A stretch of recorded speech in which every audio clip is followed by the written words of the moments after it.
If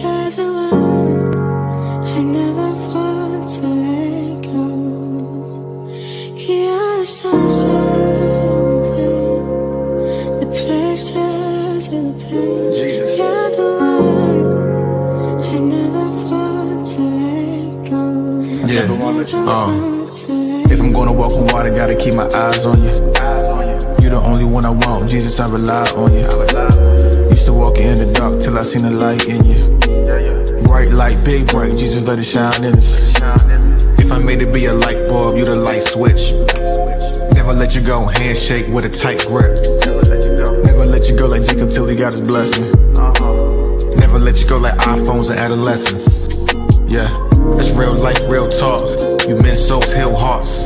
You cut through real sharp, like pierced hands, real scars. I believe in you, don't know what you see in me, but I know what I see in you. I believe in you, the enemy trying to fail, ain't nobody defeating you. Never let you go, the closer I get to you, the more I grow perfect. Never let you go, you are the X-Monster spot, the treasure I'm searching for. I'm holding on, I realize that it's you where I wanna be. Never let you go, this whole time, it was you that was wanting me.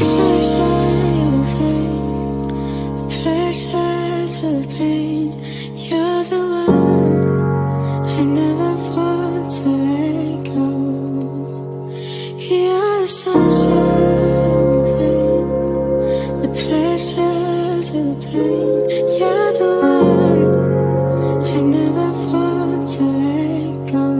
I never want to let If I'm going move mountains, gotta choose to live in you. Apart from you, I can't do nothing, Jesus, I depend on you. All this crazy living, still the fault I place my sins on you. A lot of people claim to know you, but they play pretend on you. God, I need you living in me just so I can stay lit. Keep the fire burning in me. I don't wanna be complacent.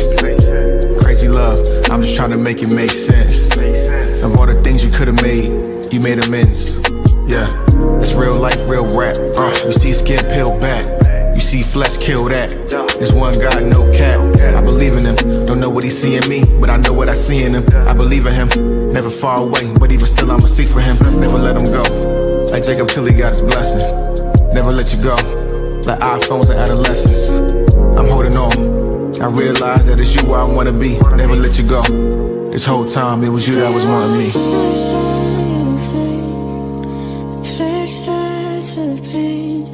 You're the one I never want to let go. You're the sunshine, the pleasure to the pain. You're the one I never want to let go. I never want to let go. You're the sunshine, you're the rain, the pleasure to the pain. You're the one I never want to let go. You're the sunshine, the pleasure to the pain. Jesus. You're the one I never want to let go. If I'm gonna walk on water, gotta keep my eyes on you. You the only one I want, Jesus, I rely on you. Used to walk in the dark till I seen the light in you. Bright light, big bright, Jesus, let it shine in us. If I made it be a light bulb, you the light switch. Never let you go, handshake with a tight grip. Never let you go like Jacob till he got his blessing. Never let you go like iPhones and adolescents. Yeah, that's real life, real talk. You mend souls, heal hearts. You cut through real sharp, like pierced hands, real scars. I believe in you, don't know what you see in me, but I know what I see in you. I believe in you, the enemy trying to fail, ain't nobody defeating you. Never let you go, the closer I get to you, the more I grow perfect. Never let you go, you are the X-Monster spot, the treasure I'm searching for. I'm holding on, I realize that it's you where I wanna be. Never let you go, this whole time, it was you that was wanting me.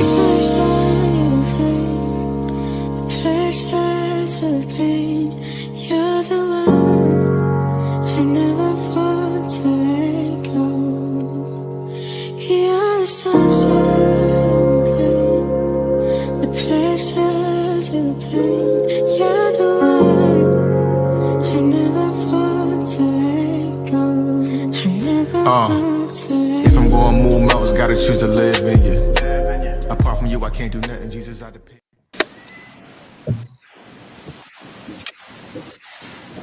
Hey, Phyllis. Hey, good morning, morning. What's going on? Welcome, family. Welcome to the Hired by God live stream. If you haven't joined us before, this is an interactive Bible study in which we come together and focus on understanding God's word and how it applies to our everyday life. We're excited and ecstatic to have you guys here today. I think we have a great, impactful message. And before we get into it, if we could start with prayer, that would be awesome. Does one of y'all want to pray us in? Yeah. Thank you, Dean. Dear Father in heaven, thank you just for who you are. Please help us to see. Please give us understanding. In Jesus' name we pray. Amen. Mm. Thank you for that, Dean. Hopefully you guys saw our flyers. Today our topic, or what we'll be focused on, is Daniel 11. I know within the past, maybe like the past month or so, we've covered some of the earlier chapters in Daniel. It's pretty much a prophetic message that we believe is definitely relevant today, just as it was relevant in the past as well. You know, it's really breaking down certain kingdoms and certain things that we want to be building up till the coming of Christ, you know, and his prophecy, the fulfillment of the total prophecy being fulfilled. That being said, just to kind of catch you up, Charles, did you want to give like a sure. brief summary? Yeah, so we've been You're like just a you little mentioned. low, Charles, but I can still hear Am you. I low? Just a Am I- little bit. Am I low? I I mean, hear you. yeah. I'm A good little for closer. Yeah. Okay. Got it. I'm straight. Mm-hmm. All right, cool. So yeah, like you said, I think we started covering the book of Daniel with Dante.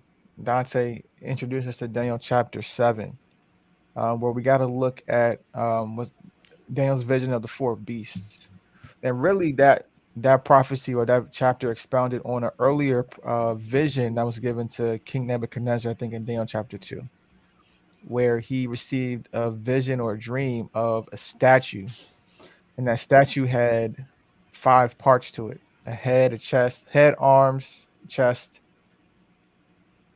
torso, legs, feet. That's correct.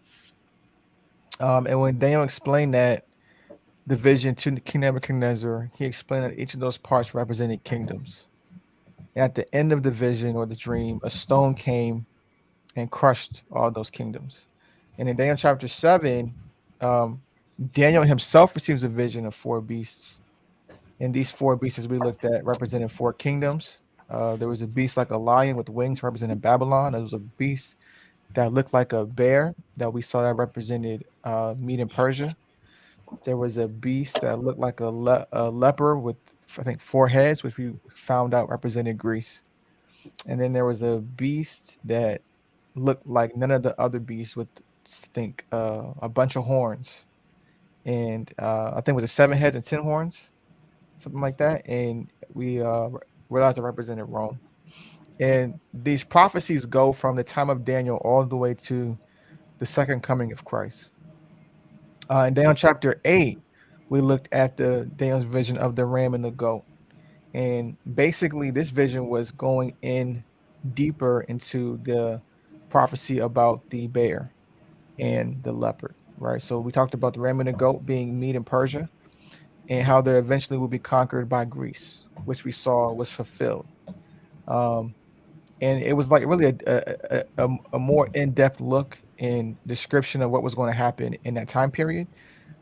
So now we're at Daniel 11. We skipped a couple chapters.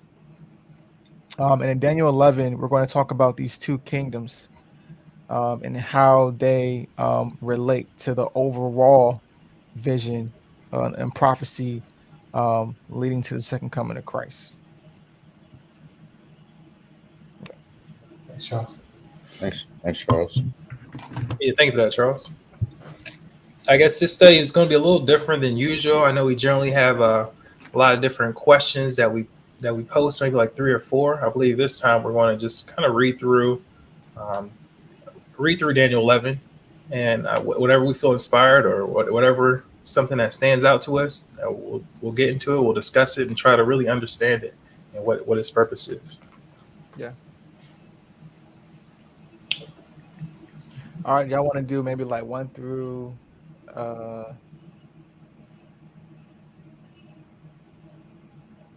maybe 30.5, 1 through 17, and then we can kind of talk about it. Y'all want to take it even more granular?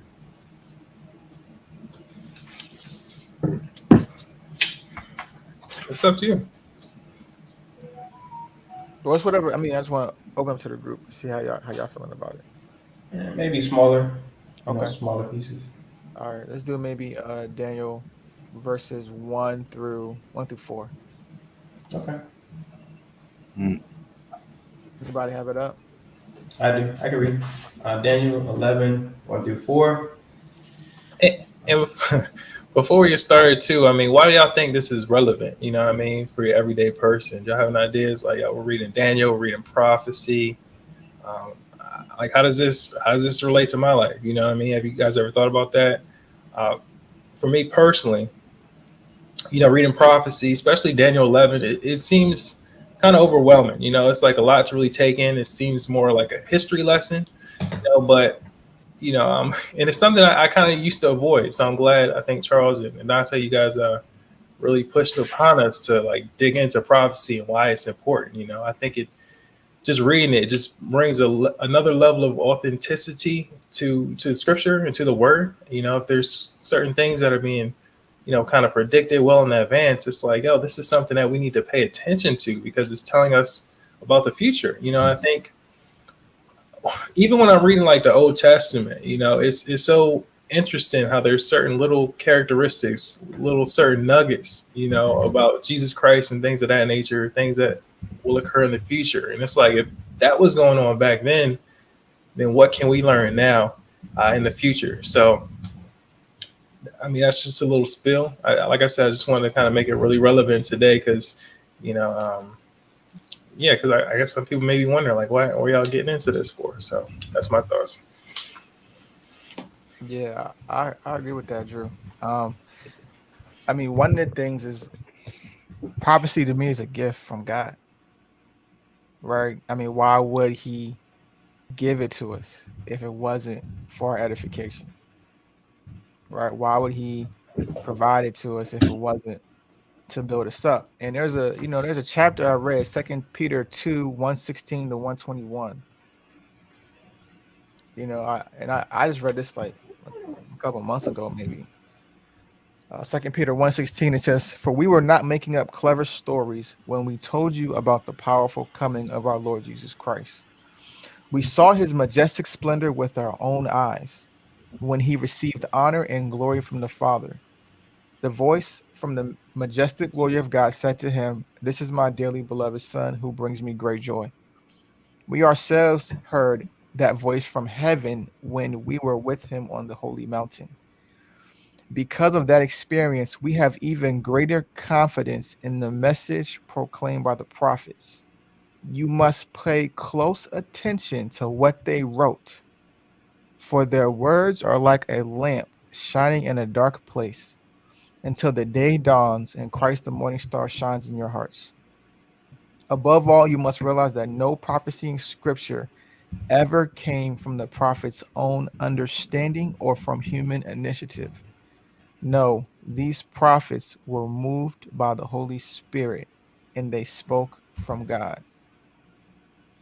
So I think that just adds a level of depth to understand prophecy. It's not man's words.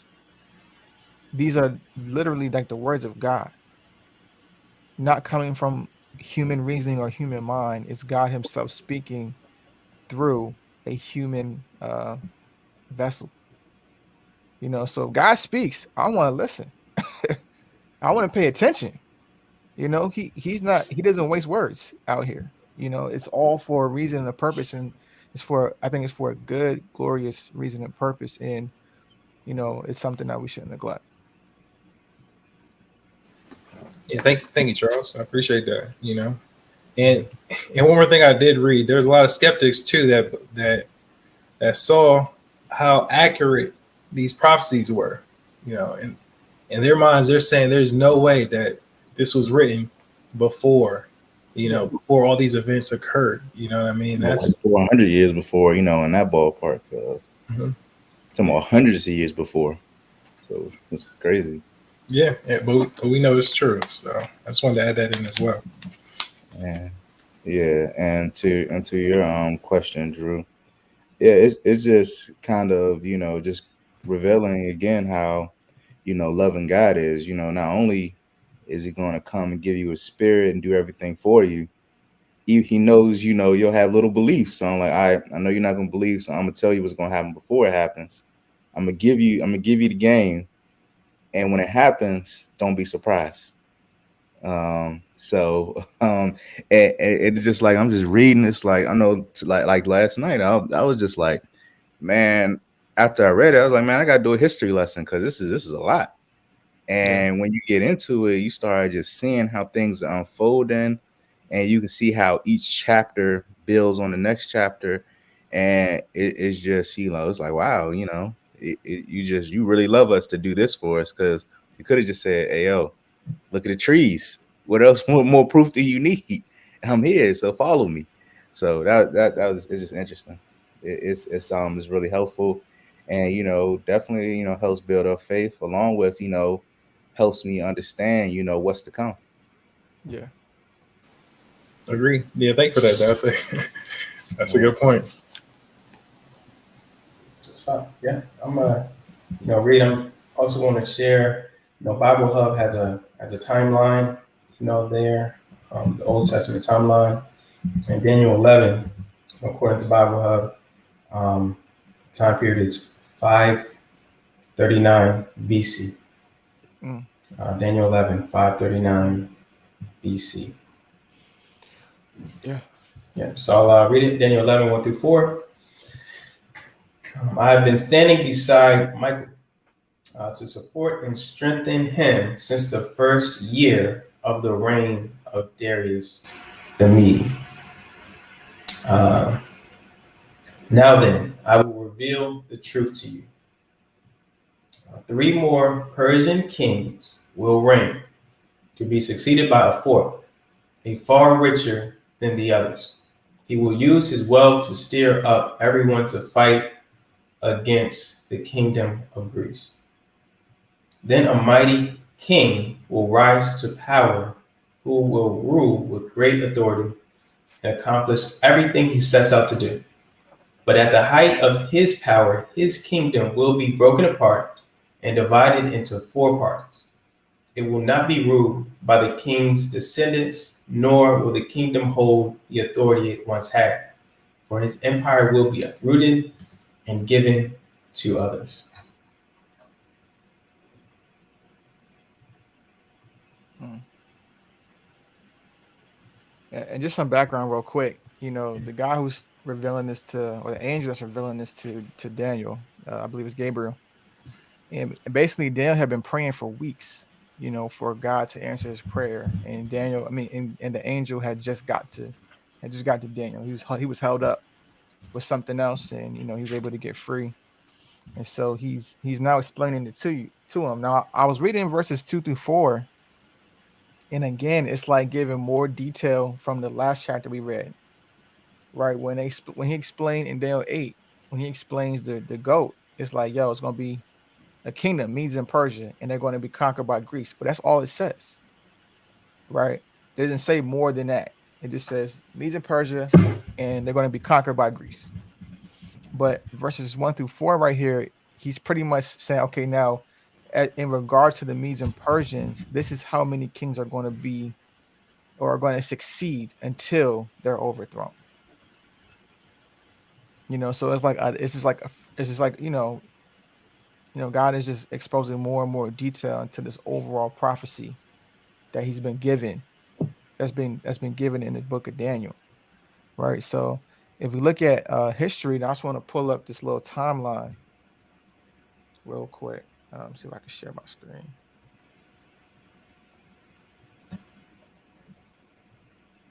See if I can share it. I think this is it. Yeah, I see it. I see it. Yes. Okay. So when I was looking at this just like doing like Dante said, you gotta do like some historical research, on this. But this is what I found, just as like something that was just like visual to kind of help us all like stay on the same page. Um, it seems like in verse 2, it says, 3 more Persian kings will reign, to be succeeded by a fourth, far richer than the others, and he will use his wealth to stir up everyone to fight against the kingdom of Greece. Now, when I read that, my mind, I ain't gonna lie, it went to the movie 300. And I already knew who the fourth king was. I already knew it was Xerxes, because I remember in 300, he brought this big army to defeat the Spartans, or to defeat Greece, and they lost, right? But this gives me a little more information on who came before him, from the time of this vision. And it was Cyrus, Cambyses, Pseudo, Smerdis, Darius. So Cyrus was in reign, I guess, when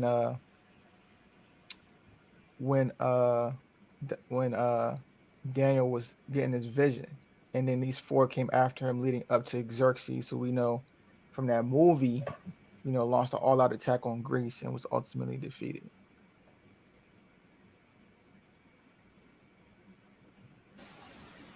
This is a great visual.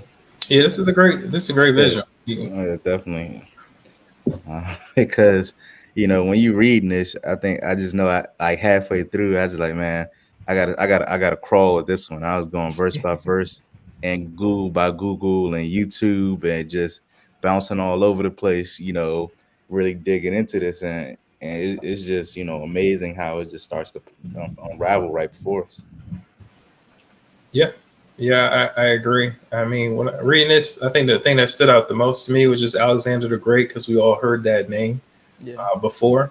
And I think we did a little bit of this in the past as well. I mean, you can go into Wikipedia, you can hear about just how swift and powerful his kingdom was, and how it eventually, kind of like the verses talk about, was broken up, amongst his 4 generals. Like there wasn't like he didn't have a child or anything like that, like a successor, but his 4 generals kind of took over at that point. I got their names here. I'll probably butcher them if I try to say them, but that's just how it's. Yeah, and then as I was reading last night, I was like just reading verses 3, that we just read. It says, "Then a mighty king will rise to power, who will rule with great authority and accomplish everything he sets out to do. But at the height of his power, his kingdom will be broken apart and divided into 4 parts." And just that thing about this hearing, he will be this king will accomplish everything he sets out to do. And I was just looking at the reason why Alexander was called the Great, because he conquered everything so fast. Like he was 33 when he died. That's when they say, at the height of his power, because it's like, hey, yo, I'm about to go conquer the world.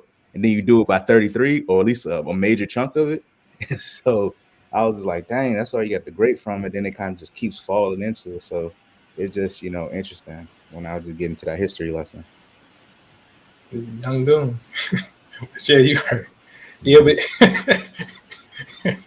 yeah, I guess the 4 generals, you can see them underneath and kind of at the bottom, and it aligns with verse 4.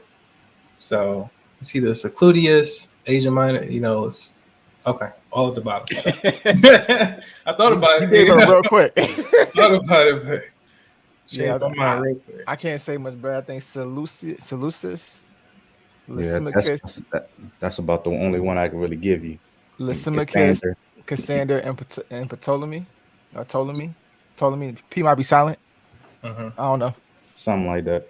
Yeah, but I think we're probably, the more we read, dig into a little bit more about the separation. I think the 2 kings, or the 2 kingdoms that are really kind of focused on later, is really the Syria and Egypt, and I guess you can see their kings or their leaders associated with them, with Polydamas and Secludius. So yeah, but I think it's interesting. Before we go, is when we see in verse 4, right? We see verse 4, and it says like, okay, it's going to split up into 4 parts. Right, and as we go forward, we're kind of getting into 2 kingdoms. It's like, yo, how did it go from 4 to 2? I show you, Matt. That was a question. Yeah, that was a question I had. I So want to pull up a map just for us. right, we have 4 parts here, and it's like okay, it went from 4 to 2. Go ahead, Dante. All right, so everybody see it. Hmm. It's just kind of interesting as you pull up the map. You got Cassander, you got the L one that I'm not even going to try to butcher. The P one that Charles got, and Seleucus. So and then as I was just looking at the map last night, I was just like, okay, you got this one right here, and you got this one right here, and I was like, what is this right here in between? And this is the Holy Land. You got Jerusalem smack dab in the middle, right in here. So, I was thinking as you start digging into this one, what direction is this one? What direction is this one? So I'll just let us, continue reading. I mean, you can break that down some more. I think we talked about Yeah, this last time. yeah. Is your pointer? I guess whose pointer? I don't see your pointer on the I don't screen. think. I don't think Don't there's see a mine. point. No. Yeah, yeah. Okay. I'm pointing. And I'm thinking it's showing on my screen. But the Seleucid Empire, appears to be to the north of the direction of who would be writing this. So this is more north, and then the Egyptians. This is Egypt over here, and the Ptolemy's Empire is to the south of that. So you get a good description of so you can see what's going on to the north or south of this general location in this area. So, it's something to kind of get a visual of what's going on. And then as I start to read history, it starts to show me more. So I guess we'll keep reading. Then I'm pretty sure I can kind of interject what I've been looking into. Yeah. Would you say that Seleucus was east or west or north? Cause it seemed like Lysimachus was north of Israel. I thought it was north at first until I started reading a little bit deeper. So what? So all right, it's split into 4 parts, right? Yeah. What would be the east and the west then? Um, I guess you can consider the Cassander part more of the West. But I'm more so referencing as it goes a little bit further, probably when we get into verse 14, 15, Okay. 16.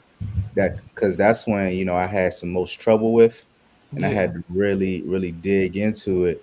And I think once we get to that verse, my explanation will be a little bit better. You see what I'm talking about. Yeah. Okay. But okay, we can get into verse 5. Okay. Yeah, I think let me see, even you know, just a even broader perspective. I was reading Daniel 9 and other parts in the Old Testament, this week, and for example, Daniel 9:2. It says, during the first year of his reign, I, Daniel, learned from reading the word of the Lord as revealed to Jeremiah the prophet, that Jerusalem must lie desolate for 70 years. So Daniel was reading prophecy about Jeremiah about how Jerusalem, will be desolate for 70 years. So Israel was just living in rebellion to God, and so as part of a consequence, Babylon is was prophesied to take over. So that's kind of what we're looking at. Just to give even just a greater backstory on that. Yeah, so just wanted to share Yeah. Thank you for that, Dean. that. No problem. So I guess we want to keep reading. Yeah. We can, Yeah. and Dante, you can put that map back up. I'll put it back up. Yeah, just so we can reference it again. You don't got to show it on the screen, but just have it like in the background. I got it ready. Okay. Cool. All right. So, anybody want to read Daniel 11, 5 through 8? I can start with 5 through 8. Here we are. It says Daniel 11, 5 through 8.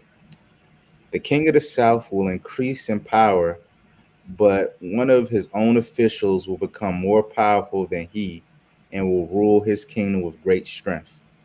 Some years later, an alliance will be formed between the king of the north and the king of the south. The daughter of the king of the south will be given in marriage to the king of the north to secure the alliance, but he will lose her influence. But she will lose her influence over him, and so will her father. She will be abandoned along with her supporters. But when one of her relatives becomes king of the south, he will raise an army and enter the fortress of the king of the north and defeat him. When he returns to Egypt, he will carry back their idols with him, along with priceless articles of gold and silver. For some years afterward, he will leave the king of the north alone.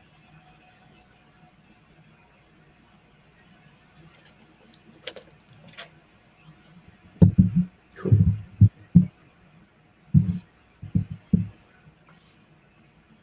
Yeah, so the king of the south, put that map back up, Dante. So we had a reference because my brain's trying to bring it together. So in verse 5 says, the king of the south will increase in power, but his own officials will become more powerful than he and rule his kingdom with great strength. So the king of the south we're saying is Egypt or Ptolemy.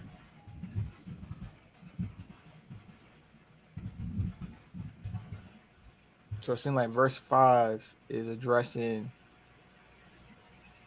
Ptolemy becoming more powerful. Yep. And I guess for context, as I'm reading, that just seems to be, Egypt. Of course, there's a couple other things, but the main property there is Egypt, the jewel of that empire. Yeah. Okay.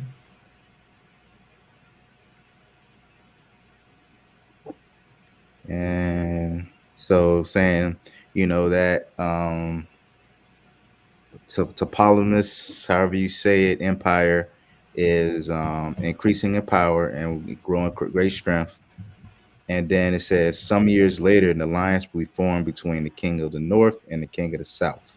Yeah. The daughter of the king of the south will be given in marriage to the king of the north to secure the alliance. But she will lose her influence over him, and so will her father. She will be abandoned along with her supporters. Yeah. And I was looking at that verse 6, and I seen it like in a timeline. I don't know if I can make it bigger. Is it bigger on your screen? It got a little bit bigger when you did that. Oh, I did. Yeah. Okay. Yeah. So can y'all see my pointer? Yeah. Okay, so we are verse 5 here. So it seems like Southern Kingdom Ptolemy, the Northern Kingdom of Seleucus, they, in verse 6, they formed an alliance through the marriage of Berenice. I guess Berenice was the daughter of Ptolemy given to Antiochus II, who was the descendant of Seleucus. Well, I don't think it was a descendant. I think it was a different official, right? Is that what verse 5 says? It says the king of the south will increase in power. Okay, that's the king of the south. So yeah, whoever this guy is, Antiochus could be a descendant. He marries Berenice.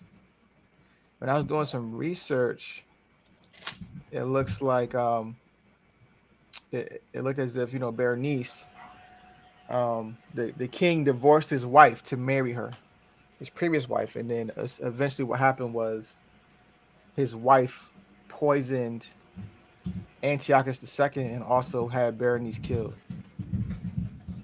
to kind of fulfill that prophecy that she will lose her influence over him, so her father, and she will be abandoned along with her supporters.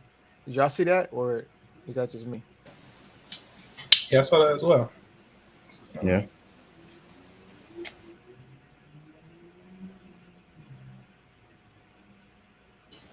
I love the new cloudy background screen. Thanks, Ivan. And then Jared says Daniel 11 covers hundreds of years. So the kings of the north and the south are not single individuals, but rather rulers of the Ptolemaic and Seleucid dynasty. These two dynasties were hostile toward each other, and Israel was caught in the middle. The king of the south is the Greek king of Egypt of the Ptolemaic dynasty. I see that as well. I think when I was looking at the history, Dante, it seemed like Seleucus kind of conquers these two kingdoms. I don't know if you saw that as well. That's kind of I was getting at where we Well, see this. Go ahead. when I was looking at that, um, it seemed like those two kingdoms died off very quickly. Um, I think maybe Seleucia had some impact at one point, Mm-hmm. but I think the major endpoint, and this probably could be a little bit later on, but I'm saying the major endpoint that really got them up out of there is the big one that got everybody up out of there. That we're kind of heading towards, and that would be Rome. Yeah, I mean I see that as well, but I mean just to go with the prophecy, right? We have 4 Mhm. kingdoms, and now we're dealing with 2. Like, how do we get to these 2 major kingdoms? And it seemed I think what happened was I think Cassander conquered. I can't say his name. One of these 2 conquered each other, and then there were 3, and then Seleucus conquered the whichever one won between these 2, and then there was basically just one northern kingdom, which is all wrapped into the Seleucid dynasty. And then in the south you have the Ptolemaic dynasty. That's what I saw from my research as well. Just as I think, just to provide that clarity of how we went from 4 kingdoms to 2 kingdoms.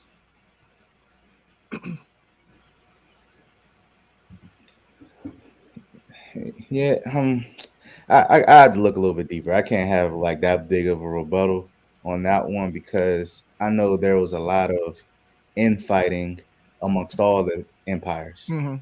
and those were the 2 weakest, so they fell very quickly.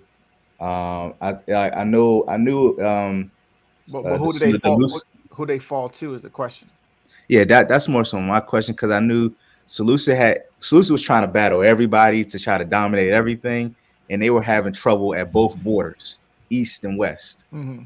Primarily the east one. I think the battle in the east kind of took their attention off what was going on in the west, and then the west came with the haymaker later on. But that I think that might be getting into something else. But that was just me just looking at it a little bit, but Yeah, just looking at the scripture as well, it just seems like, just kind of trying to summarize it to get a better idea of what's kind of going on. It seems like there was an alliance that was trying to be formed by the north and the south, which is, I guess, the north being Secludius, and the Ptolemies being the southern kingdom through the marriage of through a marriage. And I guess that didn't really work out. So Nope. then it seems like after that, let's see. But then I guess the marriage, the wife at that time, um, I guess one of her relatives becomes the king of the south, and then from that point he tried to raise an army, or he did raise an army and enter the fortress of the north and defeat him. So okay, I'm just trying to put it all together in my mind, and that kind of, thanks for walking through it. No problem. And then it was just interesting overall the amount of, I guess they would call it, inbreeding to keep, I guess, the bloodlines pure amongst all these people. So that was something I was like, okay, guys, that's interesting as well.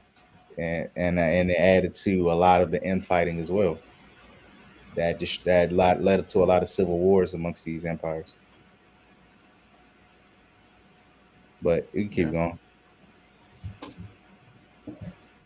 I summarized some of what we talked about, using Jared's language as well, as far as the king of the north and the king of the south. And I'll just share it in the chat. So I think we can.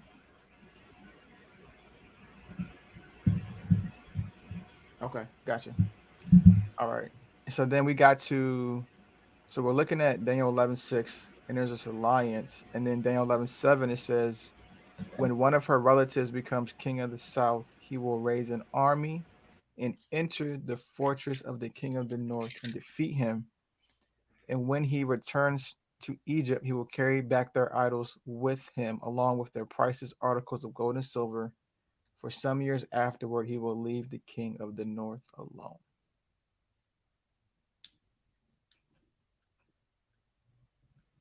And I think just going back to this timeline here, we see um, Ptolemy, who was I think the brother of Berenice, who I believe Yeah. was killed. He goes and Yes. conquers Seleucus II. Ptolemy the third. Ptolemy the third. Yeah, sorry.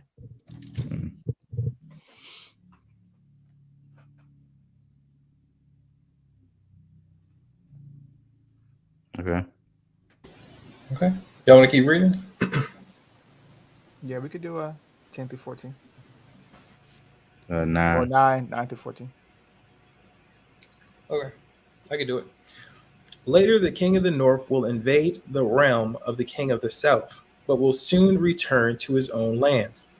However, the sons of the king of the north will assemble a mighty army that will advance like a flood and carry the battle as far as the enemy's fortress. Then, in a rage, the king of the south will rally against the vast forces assembled by the king of the north and will defeat them. After the enemy army is swept away, the king of the south will be filled with pride and will execute many thousands of his enemies.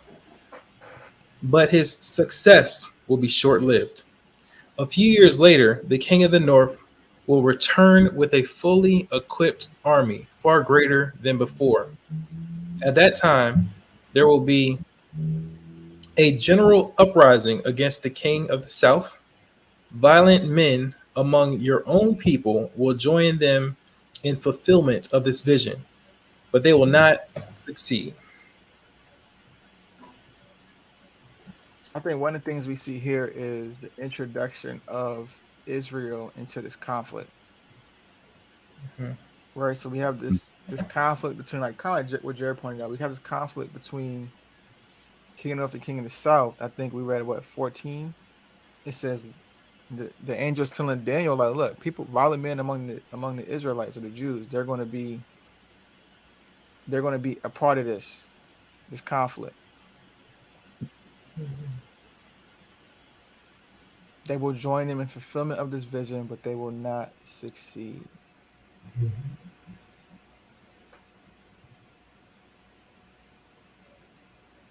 And I think we see that here in the timeline as well. It says continual warfare between the kings of the north and the south, with Israel in the middle, and their suffering.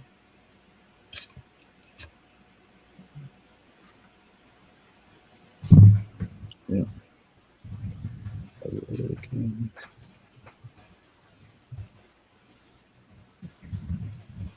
I think just reading this, I think what really stands out to me is just how detailed it is. Seems like we have another comment as well.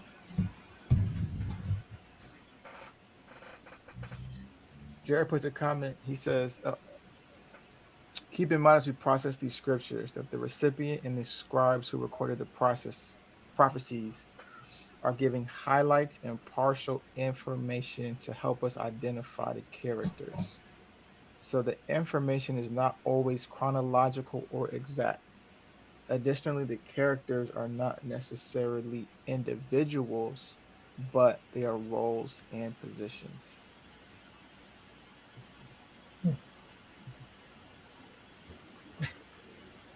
Mm. Yeah, thanks for pointing that out, Jared. Yeah, appreciate that. Was there another verse in that 9 through 14 that we wanted to Yeah, and maybe walk into? Jared can help me with this question about the he says the information is not always chronological. Um, like, can you give an example, Jared, here in this scripture where we might find an example of it, like, not being chronological? And I only say that because, like, as I'm reading this through, to me, it seems very chronological. Am I the only one, or am I tripping? Yeah, it might not be, year by year, Yeah, but of course. it's a summary going in one direction. Right. That's kind of how I see it. So, but we can keep going until if he responds. But in my mind, it seems. I mean, at least what we covered so far, it seems chronological. And I think the prophecy overall seems chronological too when you look at the succession of kingdoms as well. Yeah. Yeah, but I'd be the first to say, I'm definitely open to more insight on this. I'm definitely not a historian or a theologian. I think we're just trying to make sense and Yeah, no kind problem. of grow our understanding. Okay. Oh, okay. Gotcha. Yeah, I understand that. Cool. Yeah.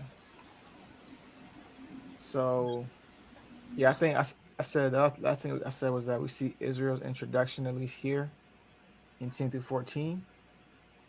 Um, Talking about the uprising. yeah. I think that's in verse 14. Talking about at that time there will be a general uprising against the king of the south. Yeah. Yeah. So so far, I mean, I'm just pointing out. Like I said, I like to summarize it while I'm going through it. It just seems like at that point, the king of the south is kind of winning. Like he just advanced his army and he's taking out the north. I'm specifically looking at verse 11. But then it seemed like verse 13, the king of the north goes and returns with a fully equipped army that's bigger than before. So it just seems like a lot of back and forth. The south beat the north. Now the north is trying to get his revenge at that point. But in 14 it says they won't succeed, so I guess they try again. They don't. So the north doesn't succeed when Again, they try right. Yeah. At first you don't succeed, try again. to. That's crazy. Okay. Cool. So it's just, Yeah, we can keep going. If y'all have yeah, it seemed a little pretty straightforward from that point. All right. Hold on. Go back to 14. Who says they will not succeed? Who will not succeed? Well, it says that the violent men, so the Israelites, will join the king of the north to defeat the king of the south, but they will not succeed. So 13 and 14. 13 says, a few years later, the king of the north will return with a fully equipped army far greater than before. At that time, there will be a general uprising against the king of the south. Violent men among your own people will join them in fulfillment of this vision. So they're part of the general uprising, but they will not succeed. But then it seems like in 15, Yeah, that's what I'm saying. like they do. Yeah, as like I think maybe the uprising didn't succeed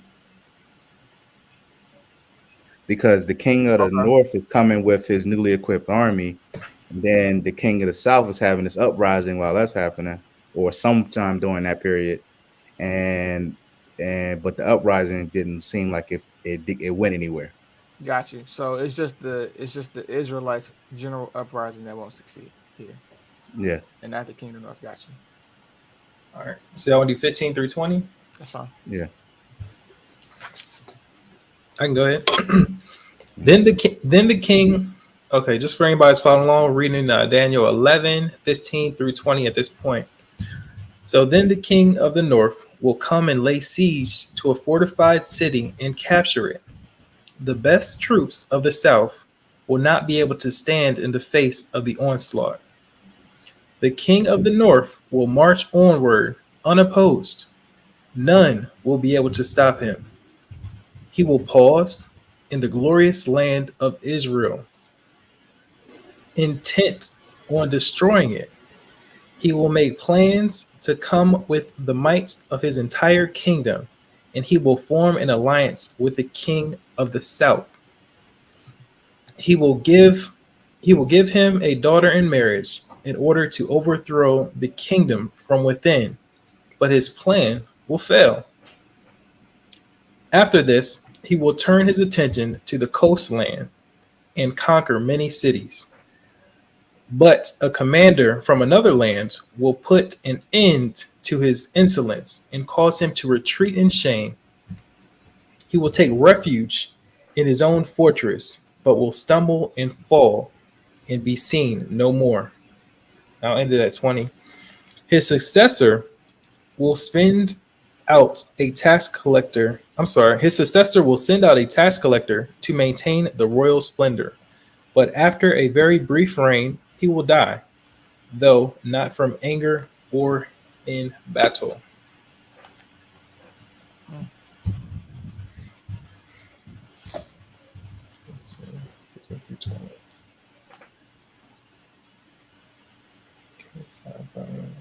Okay. Yeah, I'm not gonna lie. When I read this, I was looking at this. I was a little thrown off, because I was looking at was it verse 17 where it says he will give him a daughter in marriage in order to overthrow the kingdom from within. And I was looking at this timeline. And it was saying Cleopatra. And I was like, yo, I thought Cleopatra was married to Julius Caesar, like way later down in the timeline. But I didn't realize there was more than one Cleopatra. Yeah, man. So- Everybody named after it's like 10,000 juniors. Not necessarily, children of, but yeah, just like we run into all of these Antiochus and all of these Ptolemies. So, everybody just keeps getting the same name. So, I think the daughter of what is it? Antiochus the third was Cleopatra the first. That's what I believe. That's how that worked. And tried to send her to the Southern Kingdom for a partnership, but it didn't end up working. Mhm.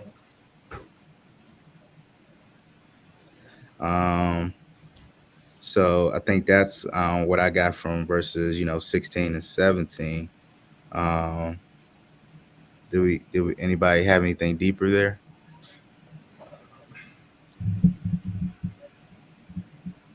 Yeah, I mean, what I guess what's kind of standing out to me is that the king of the north, I guess in his power and his splendor, he's trying to go at the land of Israel, God's people at that time, and he's intent on destroying it, but it seems like he fails. It seems like that's what I'm getting. Like he wasn't able to accomplish the goal he set out. So you go on to verse 18. Yeah, I'm going through like 16 through 8 through 17. Yeah, that's what I'm looking at. Verse 17. All right. Well, when it says his plan will fail, does that mean immediately, or is that just making a statement for the future? You know what I mean? Like, okay, he gives his daughter for an alliance or whatever, intent on destroying the kingdom from within, and then I think that statement, but his plan will fail, is kind of just saying like, in the future. Yeah, I think from just looking at the research, it was saying that she became loyal to Egypt instead of the North. Gotcha. And Egypt is that polygamy, however you say that, Ptolemy. the Southern Kingdom. Yeah. She became loyal to that instead of the North, so it kind of backfired. So what are y'all saying? I mean, I'm sorry, I cut you off. Go ahead, Dante. Keep. So the king of the North, he's trying to be slick in a way. Okay, trying to be like, okay, we're gonna piece it up. I'm gonna send my daughter down there, and you're gonna marry the king of the South. And it ended up being more so when she went down to the South, she became loyal to the South, and it's like, oh man, I sent you down there so we can infiltrate from within, and then you turned on me. You're supposed to be a spy.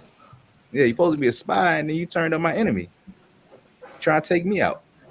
So that's how it turned against the king of the North that they're doing that. Okay. Oh, she's one of them. Okay, got you. And so I guess after that, he turns his attention to the coastline and conquers many cities. But a commander from another land puts an end to his insolence and causes him to retreat in shame. That's one thing. Who was that commander? Like let's finish that off. I think that's important. Yeah, let's finish that off of verse 19. Okay. He said then he says he will take refuge in his own fortress, but will stumble and fall and be seen no more.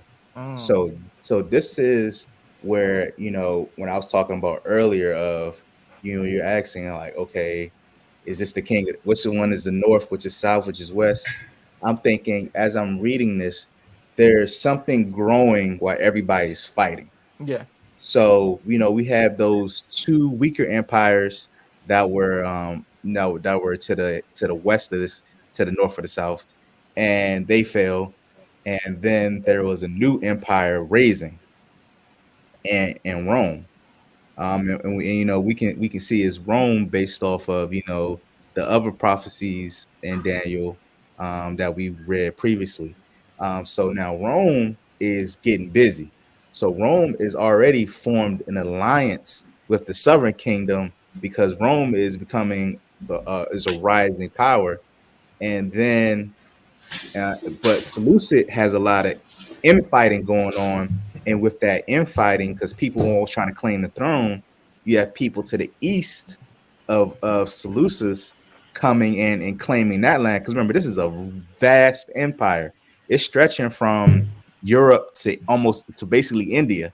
So this is a lot of empire. So the people of the east, they're coming in, they're taking them out, and then the people, and then Rome is coming from the west and Seleucus is fighting each other internally. So yeah, all of this is going on. So Seleucus is steady shrinking because they got that pressure going on, and then Rome is growing and growing, becoming more of a power, and its presence in the Southern Kingdom.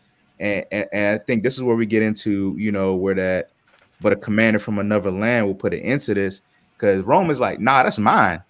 The Southern Kingdom is about to be mine. So I got my eyes on that. So y'all got to get up out of here, Northern Kingdom. And Northern Kingdom had other things going on that was slowly destroying that. And that's why I think, you know, through this, Rome kind of becomes the Northern Kingdom because Seleucus kind of falls out of the picture. And then eventually the Southern Kingdom gets absorbed into Rome. So that's kind of, you know, as I was just kind of seeing this thing kind of played out. And when it says he will take refuge in his own fortress, but will stumble and fall and never be seen no more. This one I think is talking about this empire where, you know, this is like the last days of this empire. I could be wrong, but it's the way I'm just seeing this. The last days of this empire is just numbered, and Rome is just coming to get y'all up out of there, and y'all know more. And I think that's seen in the map as, you know, you start to see it shrink in from the west, I mean, to east and the west until it's nothing but like a little dot in the middle.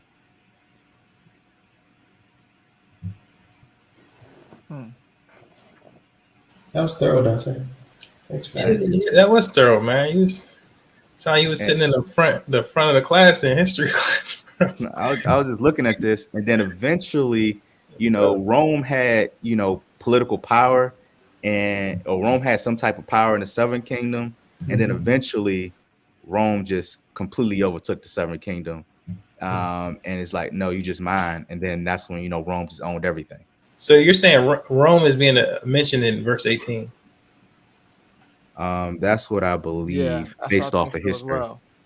That's what I think so as well, because it's saying, all right, I mean, in context, we're looking at two dynasties here, North and South, and then somebody else comes out of nowhere, right? Another commander comes from another land and pretty much, you know, puts it into what the king of the North is doing on that coast, you know, along the coast.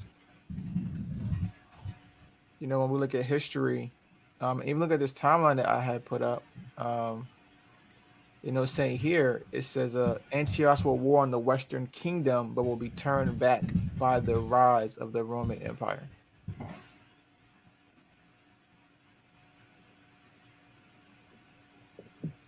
And then, you know, off of the other things that we've read in Daniel, you see through history, and we see in Daniel what comes after this empire, and it's Rome, and it just, you know, just seeing how Rome is in the background while these two are fighting, and then you know, something I noticed amongst all of these empires right here, they had a lot of internal fighting, a lot of assassinations, And I don't like, I'm just thinking in general, how do you keep an empire running, especially as big as the Northern Kingdom, when you're fighting internally, and then you have people looking over there like, hey yo, they fighting each other, let's take this.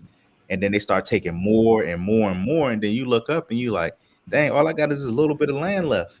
And then while you sitting there fighting yourself, this big monster is coming up, and this big monster been slowly taking things up, and then you come over to take down the Southern Kingdom, and the big monster right there like, no, that's mine. And it's just, just seeing how that's playing out. And then also just seeing how the Seleucid Empire was so big, and looking at all of these empires, but the one in Egypt was kind of like the last to fall, even though it kind of was on its way down, because Rome was had some influence there. But it's just interesting seeing how that was playing out.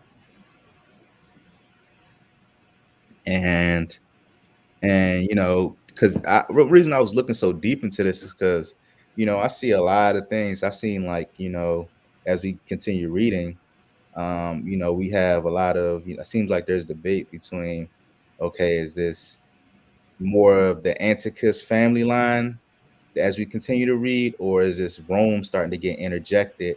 And I think that's when that we have this division here of, okay, who are these next people that this prophecy is talking about? Is it Rome, or is it continue the Seleucid Empire? So that was just my thought process as I was reading that. But as I read verse 19, it says, he will take refuge in his own fortress, but will stumble and fall and be seen no more. And that just seems like it's literally stumbling, falling over themselves, because they was fighting each other, and eventually they were just completely swallowed up by Rome. I mean, of course, they had fighting on the neighbor side to the east that was taking their land, but eventually Rome took over everything.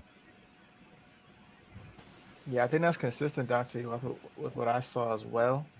I mean, sometimes we hear about these famous people in our history, and we don't even know how they fit in the timeline of the Bible. And I was just looking at, because when we're in verses 10 through 14, 10, we were at, but 10 through 19, right? We're looking at like two kings, like Seleucus the third, and we're looking at Antiochus the Great.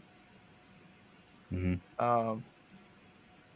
And I think that's Antiochus the Great is the one who was defeated by Rome at a certain point. And I was just looking at the history, and it's like, yeah, he went to make a move on. I mean, we read here in verses what? In verse 18, he turns attention to the coastland and conquers many cities. I'm looking at, just some history. It's like, look, Antiochus moved to Asia Minor to secure the coast towns, the remnants of the Ptolemaic overseas dominions in the interdependent Greek cities.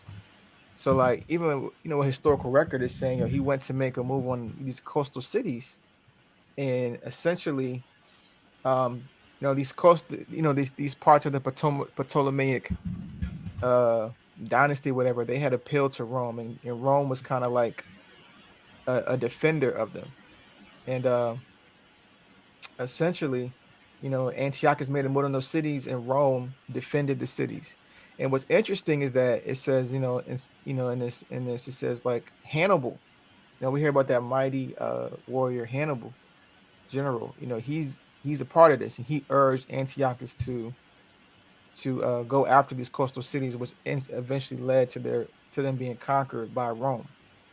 And I think Rome is who conquered Hannibal as well. When I looked it up in some other sources, I was looking at Hannibal in the past. So it's just interesting how so many things all tie together and the details that's there.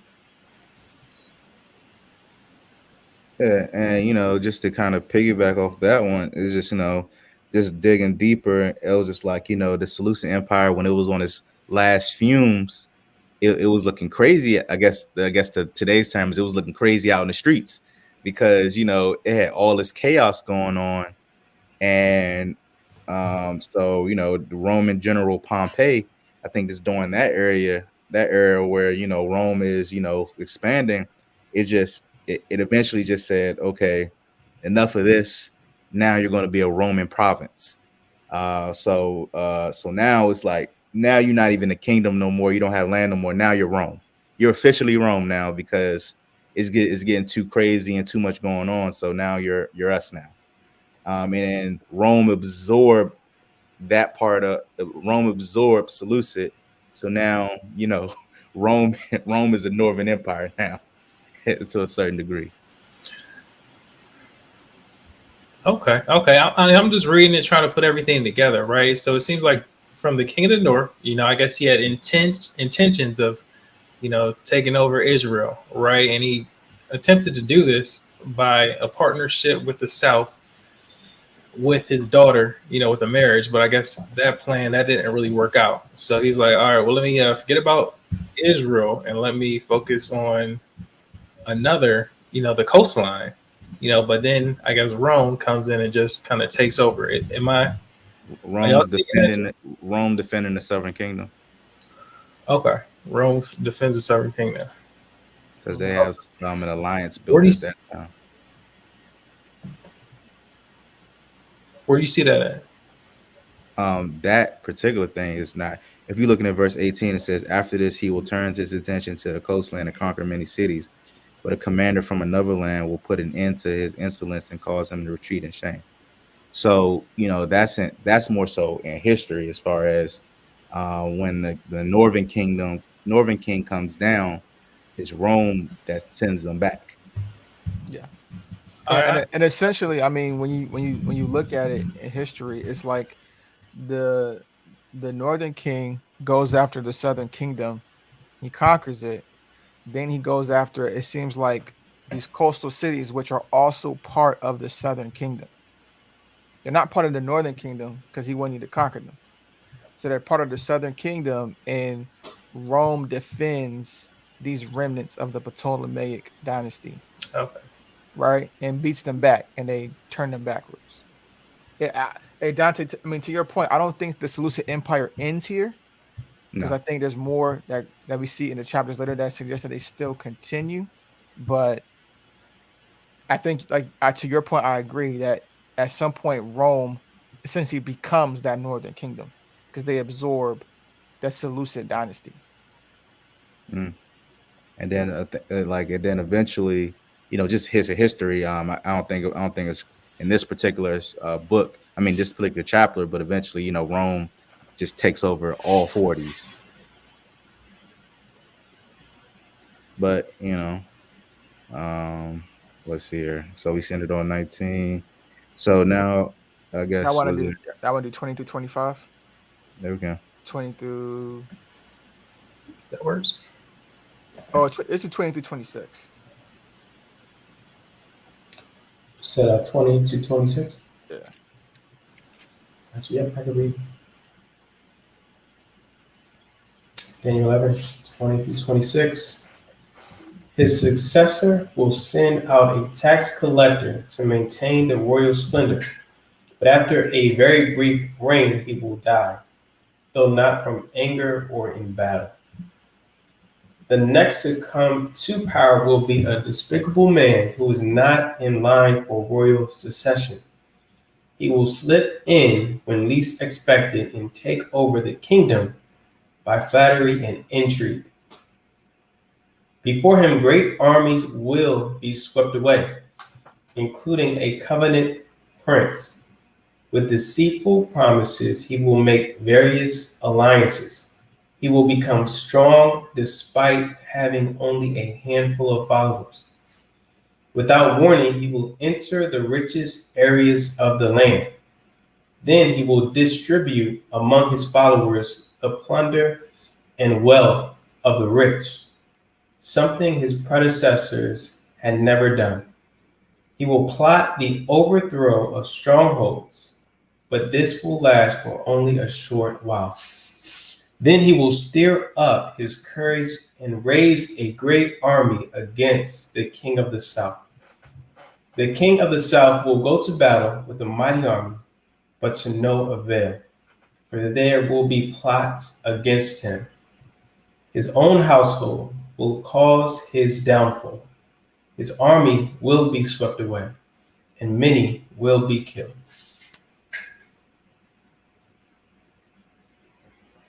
Yeah, it's a lot right here. I ain't gonna lie. This is where, for me, it starts to get a little iffy. You know what I mean? To a certain extent. Yeah. I think what's obvious maybe might be, I mean, to me would be like 20 and 21. But then when we get to 22, I'm trying to understand that verse specifically. But it says the next to come to, it says his successor. So in verse 20, the successor is the successor of Antiochus the Great. Antiochus the Great is the one we said went out to the coastal cities, and he was beaten back by Rome, right? And then his successor is Seleucus the Fourth, based on this timeline. So this is where previous chapters got me thinking a little bit more too. Yeah, because I know we had this Antiochus debate, or just questioning. I think me and Drew had it. Yeah, I think, was it like Daniel 9? I'm trying to remember Daniel which 8. one. Daniel 8. Yeah. And we was having this going back and forth, and then he was like, "Nah, we think this is Rome, and not Antiochus." And then I was in the back of my mind as I'm reading this. So when I see, his successor will send out a tax collector to maintain the royal splendor, but after a very brief reign, he will die, though not from anger and battle.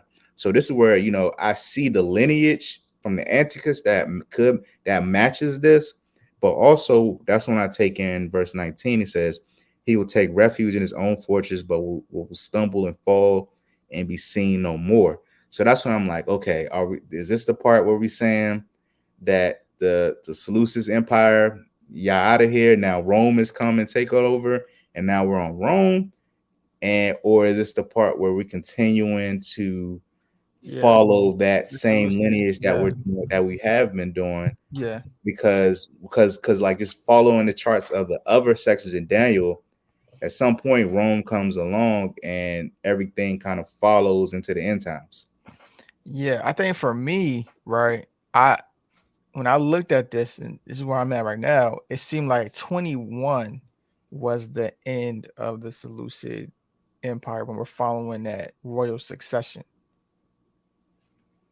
right? Because it seems like verse 21, it says like the next who comes to power will be a despicable man who is not in line for royal succession. Mm-hmm. You know what I mean? That's just personally where I'm at, but I could be wrong. I definitely could be wrong. But I think if we look at just 19 and if we look at 20, all right, it says his successor. So Antiochus the Great successor was Seleucus the Fourth. And it says he will impose taxes on Israel, but in a few days he'll be destroyed because he had a brief reign. So it seems like Seleucus the Fourth is the last royal successor from this timeline that we've been kind of like going through. Y'all see that? Or am I tripping? What are you saying? So you're saying like you don't believe verse 21 is referencing the north anymore? No, I'm saying it's not referencing the royal lineage. The royal lineage we've been following from the top here, from Seleucus all the way down to Seleucus the Fourth. It seems like whoever comes after him is not a part of this royal lineage. Right. Okay. You know what I mean? So who is it? Is it Rome? Or is it somebody else in the Seleucid Empire who's just not a part of the royal line? You see what I'm saying? Who is that? Yeah, actually, I feel like, it could be, I'm looking at it from two aspects now that you brought that up, because I didn't see that before. I'm saying it can start right after 19, or, it could start right after 21. But I feel like somewhere in here is a changing of the guard. Like, as far as Rome comes in here somewhere, I believe. Yeah. But I mean, but if you look at the timeline here, then you see that Antiochus the Great does have a son or a successor who imposes taxes on Israel. Now, whether or not his son is a great world power, right? If he had the same power as Antiochus the Great, who was the one that defeated the king, was it him and Seleucus the Third were like kind of like dominant over the king of the South, right? They were kind of like the dominating power. And it seems like when Antiochus was beat by Rome, his dominance was diminished. And then his son comes to power who imposes taxes on Israel, but his son doesn't have a lasting empire. He doesn't have a strong empire. And it's like he doesn't have, his reign is very short. And then the next person that comes to power, the next like dominating force is somebody who's not part of the royal succession. And he's a despicable person, and he slips in deceptively. He slips in like, through flattery and things like that. So maybe there's just some history that we just need to find on this, but it seems like to me like to your point, Dante, maybe the beginning of the decline of Seleucid Empire was when he was in 19, and like the finality of it was in 21. Yeah, I'm reading it. I just see, there's different possibilities, and when I was just looking at this seems to be a split amongst a lot of people of, are we getting into actual kingdoms? Are we getting into still lineage? Or, is this Rome, or is this Northern Kingdom, or is it, Yeah. I see a lot of, different takes on this one in particular. Well, I So, mean, and I to see be fair, yeah. when the king of the north and the king of the south doesn't end at verse 21. Yeah, I agree. You see So what I'm saying? And that's kind of when I took into, at some point Rome conquers Yeah, the Seleucid Empire. and then they just absorb the Southern Kingdom. But I'm just thinking about is once they stumble and fall, not to be seen no more, does that mean Rome is successor of the Northern Kingdom? That's where I'm at. That's what I'm saying. In 21, is that referencing I'm Rome? saying it's 20 referencing Rome. I think that's where we're a little different on that one. 20? I don't think 20 because of the description of this role, this dynasty or this successor. You know what I mean? When you look at it, I hear you, but I was watching different things and I heard people kind of putting Rome there and giving names kind of like the same to this degree. And it just made me think a little bit more. I'm like, okay, I got to do more research on this because I saw people interjecting Rome right here when in my I was on the same line pretty much where you are, and then I was just kind of just looking and reading and then digging a little bit more, and then I saw people interjecting Rome here, and I was like, okay, I don't want to cancel it what they're thinking out, so I'm just taking that in, looking at history, and just trying to compare. Is Rome really here? Or is Rome really here, or is we still following the line of the Northern Kingdom?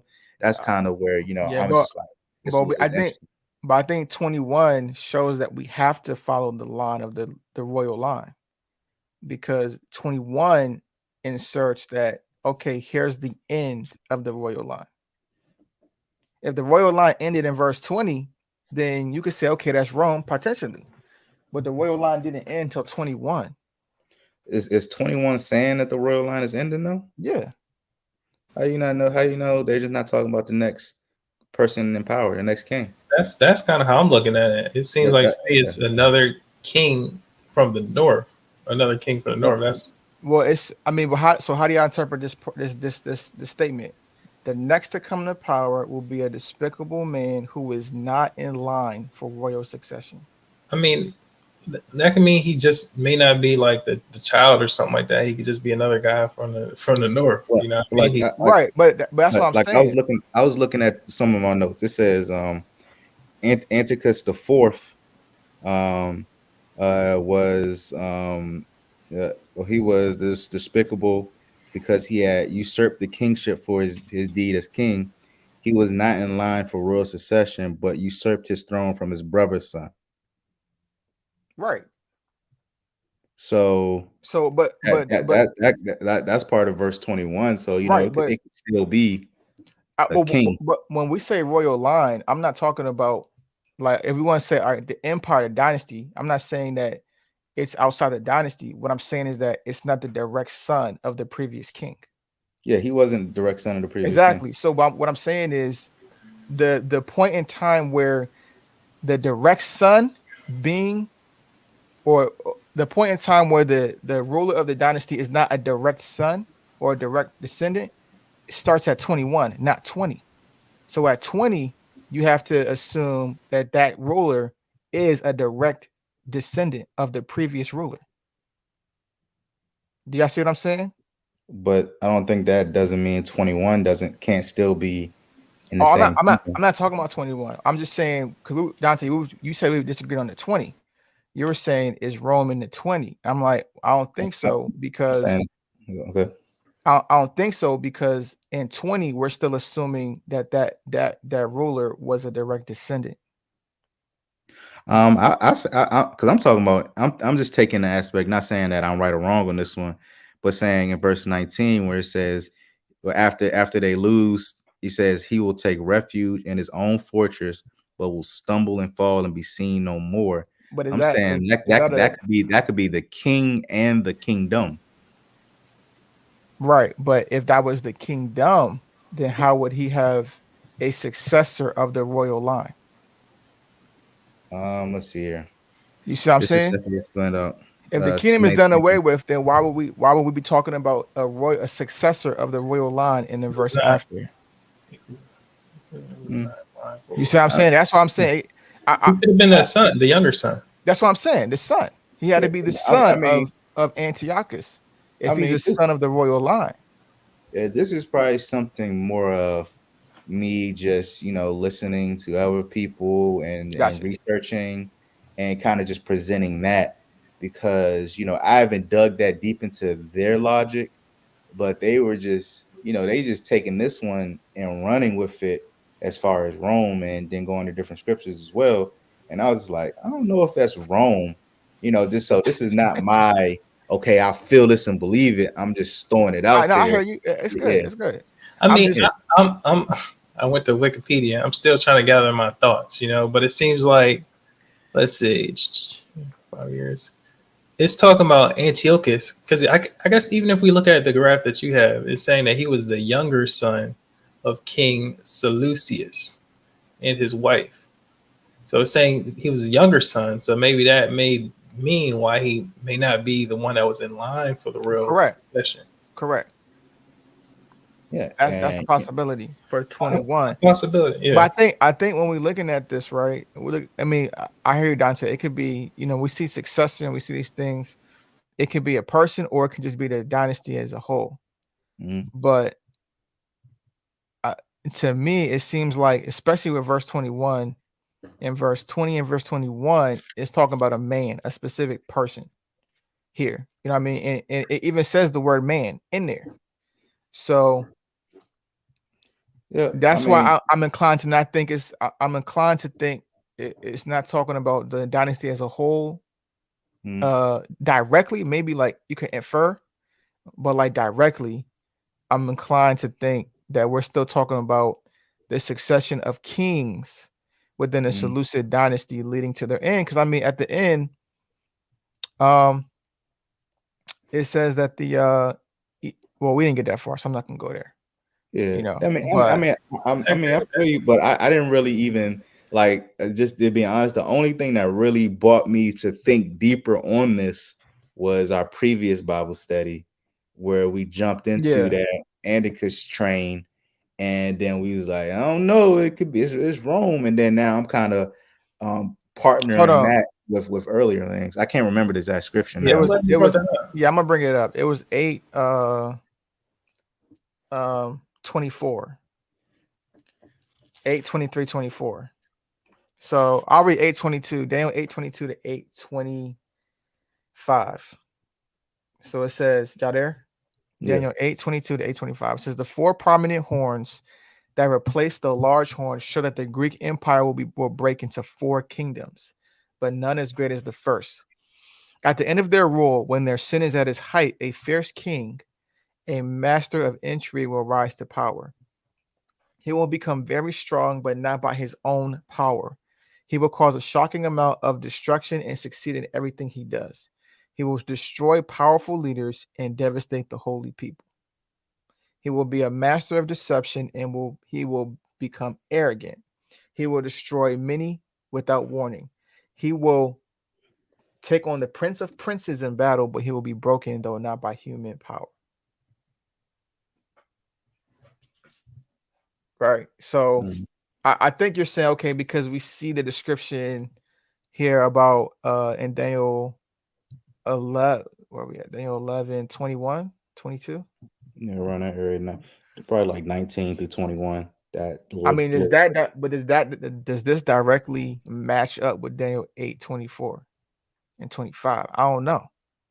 Yeah, I don't know if we can say that. I don't think you can say that directly lines up.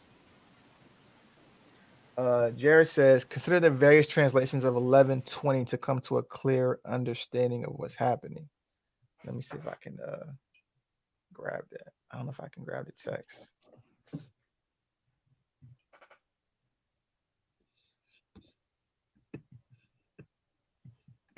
He says the language doesn't suggest for certain whether it's a son or another king. He's talking about where it says his successor.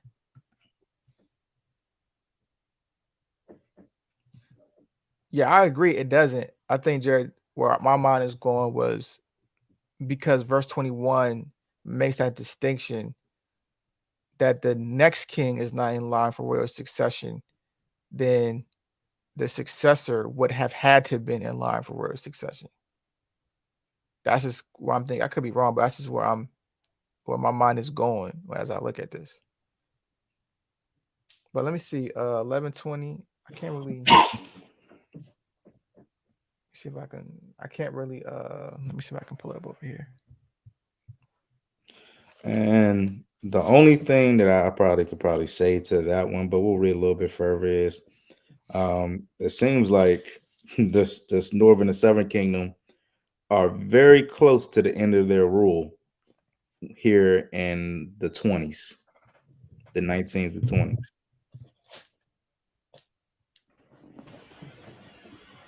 Gotcha. And Jared, which version is that? He's looking at all the versions. All the versions. So okay. Yeah, I can do that. What is that? Bible. I can just Let me pull see. it up.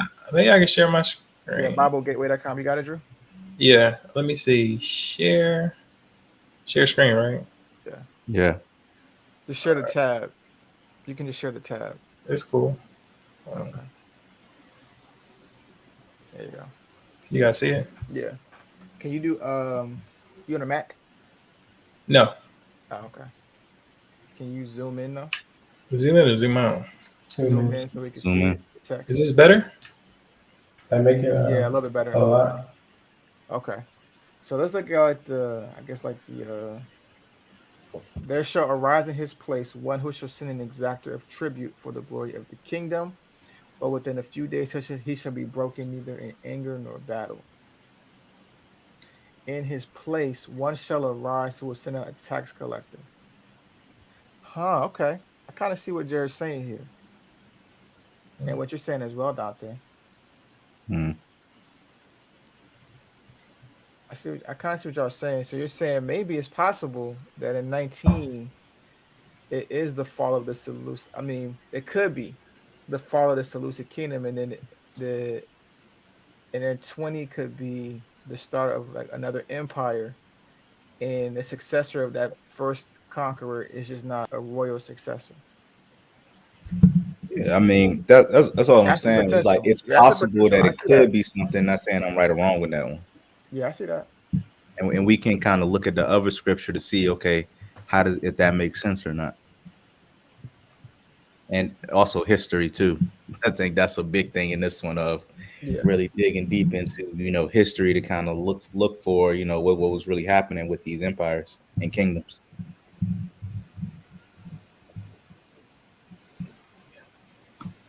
Yeah. But let's keep reading so we can kind of dig a little bit deeper and see, where it's going. Yeah. y'all want to do? Oh, well, there's a couple. I had another question. Okay. Okay, this is where I got thrown off. The rest- When we're talking about the next to come to power, who is a despicable man, not in line for royal succession, he will slip in when least expected and take over the kingdom by flattery and intrigue. Before him, great armies will be swept away, including a covenant prince. I'm like, yo, what is this? What is this covenant prince? Jared says an AMP identifies an individual for 20, so does Okay. the EXB. I appreciate that. Yeah. Yes, sir. Yeah, I mean, with this timeline here, it does, not saying it's right or wrong, but it does assert an individual as well. For verse 20, it asserts Seleucus the Fourth. Mhm. And it gives a description. I mean, if you look them up, I'm gonna see if I can look them up. Look what I had on this man. And another comment, Jared saying they do it for 20 and 21. Yeah, I agree. They do suggest he said what? Yeah, individual. Yeah.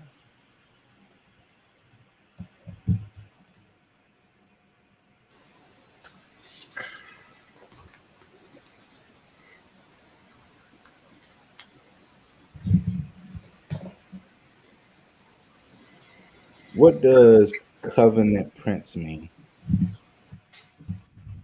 Or I mean, you might want to look at other versions here too, Dante. Yeah, I look at different versions just to kind of. I saw it says the Prince of the Covenant, and shall be broken. Yea, also the Prince of the Covenant.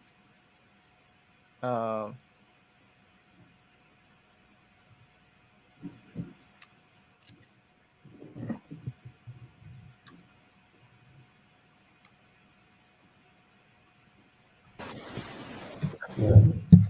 We'll read this comment as well. This is in the EXP, come from Jared regarding Daniel 11:21. EXP, that ruler will be followed by. Then one will arise in his place who is a very cruel and hated man, despised, who had not yet been given the honor of royalty. In parentheses, brackets, see Antiochus Epiphanes, who will be the focus of much the rest of the chapter. He will attack the kingdom when the people feel safe, and he will take power by lying to the people. Yeah. Okay. Thanks. Yeah, that's good. It says he's the focus for much of the rest of the chapter. Interesting. I mean, in this timeline here, it does assert that 21 to 35 is concerning him as well. He's the. I mean, if you look at Dante, it's interesting. If you look at this timeline as well, it seems like the Southern Kingdom pretty much dies off at verse 17. Because technically it's still there, but you can't really call it a kingdom when Rome kind of has its. Yeah. Rome just hasn't officially. It's like you're mine. I just haven't officially made you mine yet. That's what I felt like was going on there. Because if I protect you from the Northern Kingdom, then you owe me. You basically mine now. You're under my protections. Yeah. But that's interesting. And I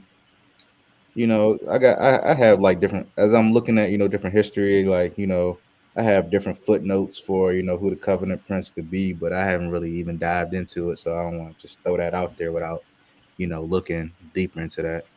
I mean, just throw it out. I mean, it's not. I mean, it's true. Yeah, I'll read a footnote. It says, this is on 11:22. It says, the covenant prince was Onias III, the high priest. He was removed by Antiochus IV in 175 BC and replaced by his brother Jason. And then it says in 171 BC, Onias was murdered by Menelaus, who then became priest. Menelaus supported Antiochus IV program of Hellenization. So, that's something that's there too. I haven't really looked into that. I was just looking at different footnotes in history that could, align with what's going on here. But this is interesting. Yeah, I mean some comparison. It calls it the Prince of the Covenant, the ruler of the agreement, the leader of the covenant, the Prince of the Covenant, the Covenant Prince.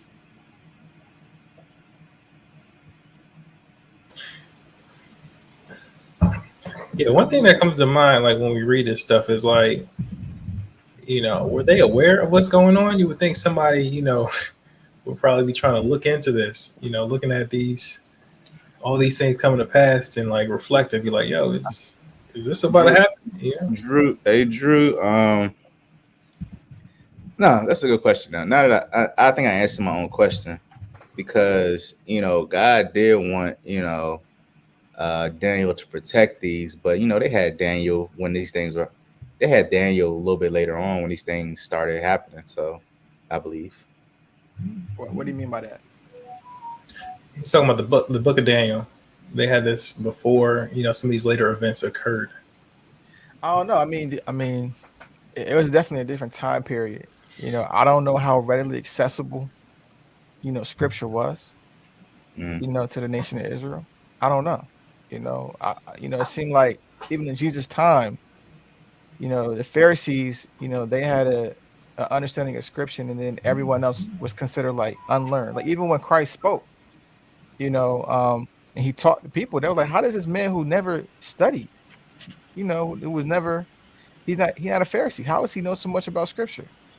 Hmm. You know what I mean? So it seemed like, you know, you know, even back then, the common person may not have really understood or had access to scripture,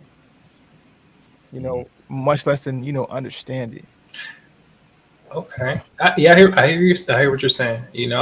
I'm doing a little light research. I'm seeing like Alexander the Great read about himself in the book of Daniel. I would have to dig into it more before I, just throw it out there. You But said what happened? it's talking about Alexander the Great. It was just an article reads about himself in the book of Daniel. Um, but I have to dig into it more. It was just Yeah. a question I something I think, thought about. yeah, I think also, yeah, know what? I'm not gonna go there. It's not even go there. You know what I'm saying? But I mean, if you look for Jewish history during the time of the Greek Empire, where you gonna find it? Mhm. The Old Testament kind of like ends at a certain point before Greece comes to power, and you pick it back up in the New Testament, and Rome is in power. Like ain't nothing there for Greece. Yeah. Why? You know what I'm saying? That's a question to ask yourself. And You then look at the Bible. Jared had a Uh, good point too. If you go down to like the last one here. was Daniel's prophecy considered scripture at the time it was written? That's a good question.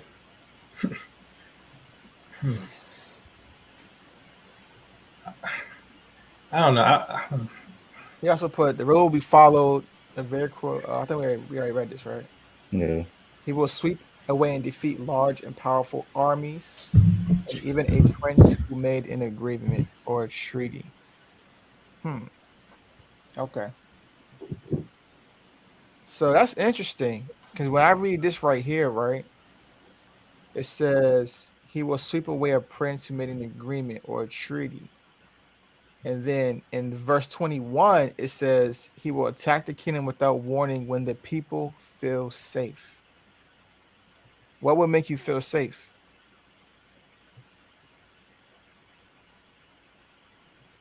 Wouldn't a treaty make you feel safe? Yeah, you said that. And then, it seems like this guy, he comes and attacks them even though they have a treaty or they have an agreement. As a potential understanding of it.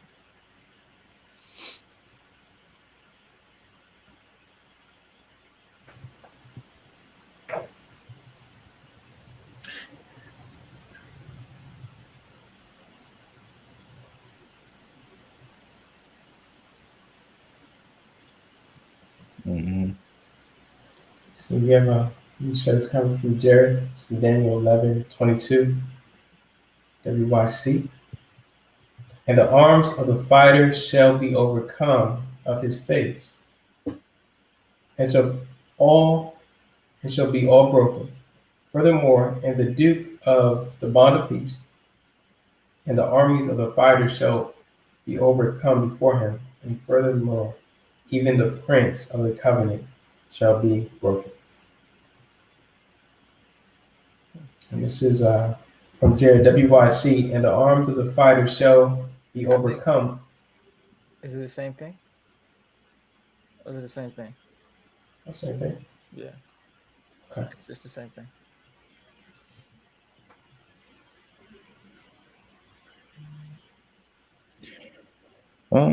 But That okay. works.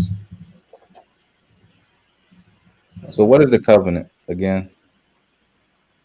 They're talking about the treaty. A covenant, I think, is just like an agreement. The Prince of the Covenant agreement.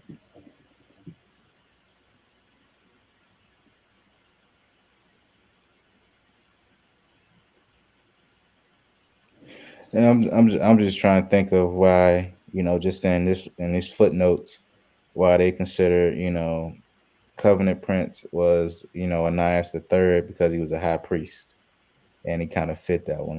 I'm just kind of just sitting on that one a little bit, but I don't want to let that, drag anything.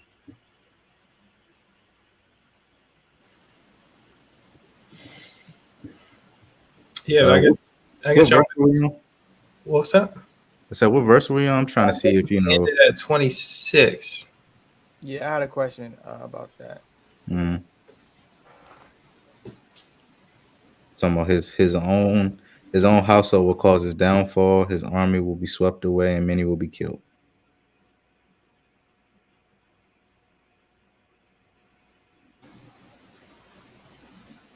Would you have a question about Charles? No, I didn't have a question. Oh, I thought you said you had a question about that. So that being said, do y'all want to continue the reading? Or was there some loose ends that y'all want to tie up? Yeah, just trying to understand. So, I mean, we kind of got stuck on 21, 22. We didn't really look at 23, 25 because it's describing this despicable man. He's with deceitful promises. He makes various alliances. So that's interesting. With deceitful promises, he makes various alliances. He will become strong despite having only a handful of followers. Without warning, he will enter the richest areas of the land. Then he will distribute among his followers the plunder and wealth of the rich, something his predecessors had never done. He will plot the overthrow of strongholds, but this will last for only a short while. Then he will stir up his courage and raise a great army against the king of the south. The king of the south will go to battle with the mighty army, but to no avail, for there will be plots against him. His own household will cause his downfall. His army will be swept away, and many will be killed.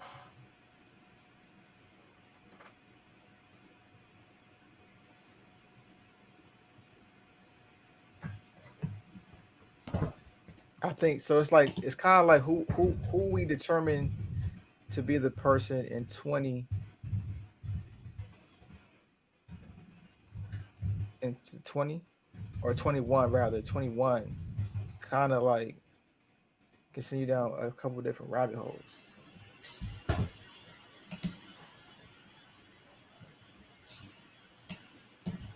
I'm looking at Antiochus the fourth. We went with him. It seems like he did. It says after his ascension, he took care to maintain good relations with the Roman Republic.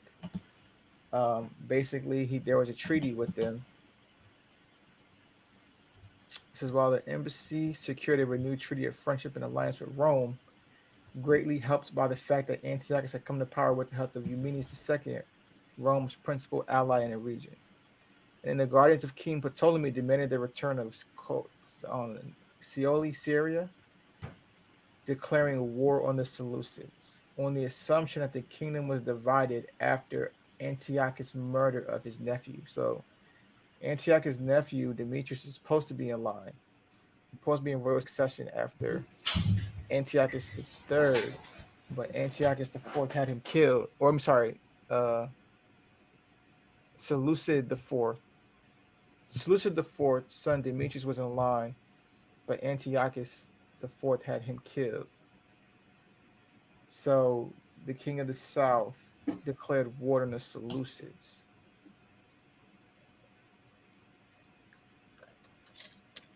And it says that he advanced into Egypt and conquered it. So he conquered the king of the south. And it was partially achieved because Rome was involved in the Third Macedonian War and was not willing to become involved elsewhere.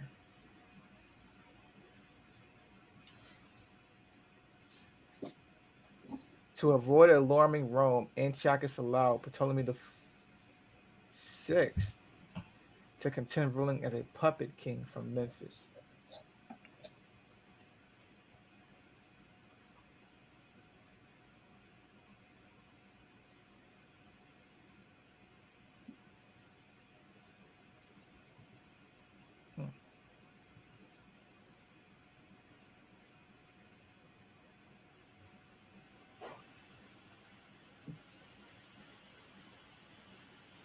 There is evidence that this guy, he did conquer the king of the south. Yeah. Historically, if we were to go to say, all right, this person's Antiochus the fourth. Antiochus the fourth. Yeah, if we're saying 21, he's this despicable man. It's historical evidence to kind of justify, what he, that aligns with this description.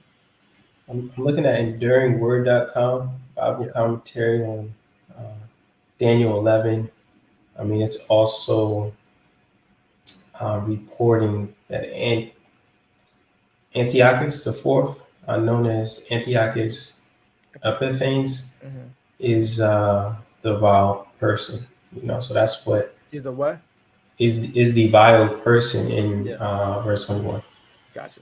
So that's what it's saying. All right, so then maybe we can move forward to 27 to 35. And I would just say for verse 26, I think that kind of where it says is where it's talking about the king of the south, it says his own household will cause his downfall, his army will be swept away, and many will be killed. I think that's just, that's kind of summary of all four of those empires from Alexander the Great. It's kind of like there was at some point there was this internal thing that just destroyed them and continued to weaken them until, it was just they were very extremely vulnerable to be conquered. But yeah, we keep going on. Yeah, is that referring to the king of the north or the king of the south? It falls right after King of the South, so So you're thinking it's talking about the king of the south? yeah. That's what I was thinking as well. His own. So it says then he. So it seems like. It says then he will stir up his courage. The despicable man will stir up his courage and raise an army against the king of the south. And the king of the south will go to battle with the mighty army, but to no avail, for there will be plots against him. His own household will call his downfall. Yeah, I think that's And then Dante, when your last comment was that for 26 or for 27? 26. Okay. You're saying 26 is talking about all the kingdoms, not just the king of the south? I'm talking about King of the South. Oh, you talking about the comment that Yeah. I in general, I saw that when I was looking at all of the kingdoms, all of the four empires after Alexander the Great for Greece. Yeah. I just saw them all have this internal battle, internal conflict, killing your brother, killing your mother, doing it was always some type of civil war type. It was different civil wars going on.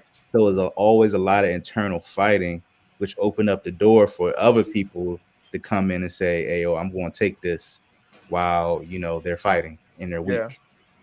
So I saw that amongst all four. Gotcha. All right, y'all want to read 27 to 35? Yeah, we can. Yeah. Yeah, we could do that. Let's see. 27. I can go ahead and read it. Alright. 27 through 35. Okay. Seeking nothing but each other's harm, these kings will plot against each other at the conference table, attempting to deceive each other. But it will make no difference, for the end will come at the appointed time. The king of the north will then return home with great riches. On the way, he will set himself against the people of the Holy Covenant, doing much damage before continuing his journey. Then, at the appointed time, he will once again invade the south, but this time the result will be different. For warships from the western coastlands will scare him off, and he will withdraw and return home. But he will vent his anger against the people of the Holy Covenant and reward those who forsake the covenant. His army will take over the temple fortress, pollute the sanctuary, put a stop to the daily sacrifices, and set up the sacrilegious objects that cause desecration. He will flatter and win over those who have violated the covenant. But the people who know their God will be strong and will resist him. Wise leaders will give instruction to many, but these leaders will die by fire and sword, or they will be jailed and robbed. During these persecutions, little help will arrive, and many who join them will not be sincere. And some of the wise will fall victim to persecution. In this way, they will be refined and cleansed and made pure until the time of the end. For the appointed time is still to come.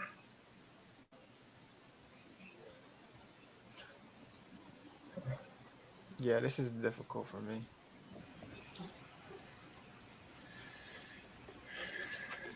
Because it seems like 20, what we read 27 to 35, like it's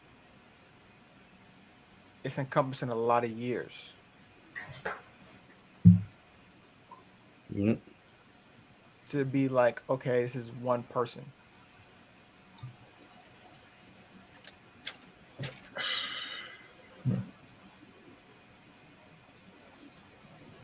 Jared says, so the various Antiochuses represent the king of the north, and the Ptolemies represent the kings of the south. I mean, that's how I see it. Yeah. That's how I was seeing it too. Um, but I've heard different perspectives on it, so I just was bringing them forward. But that's what I see because it's just interesting.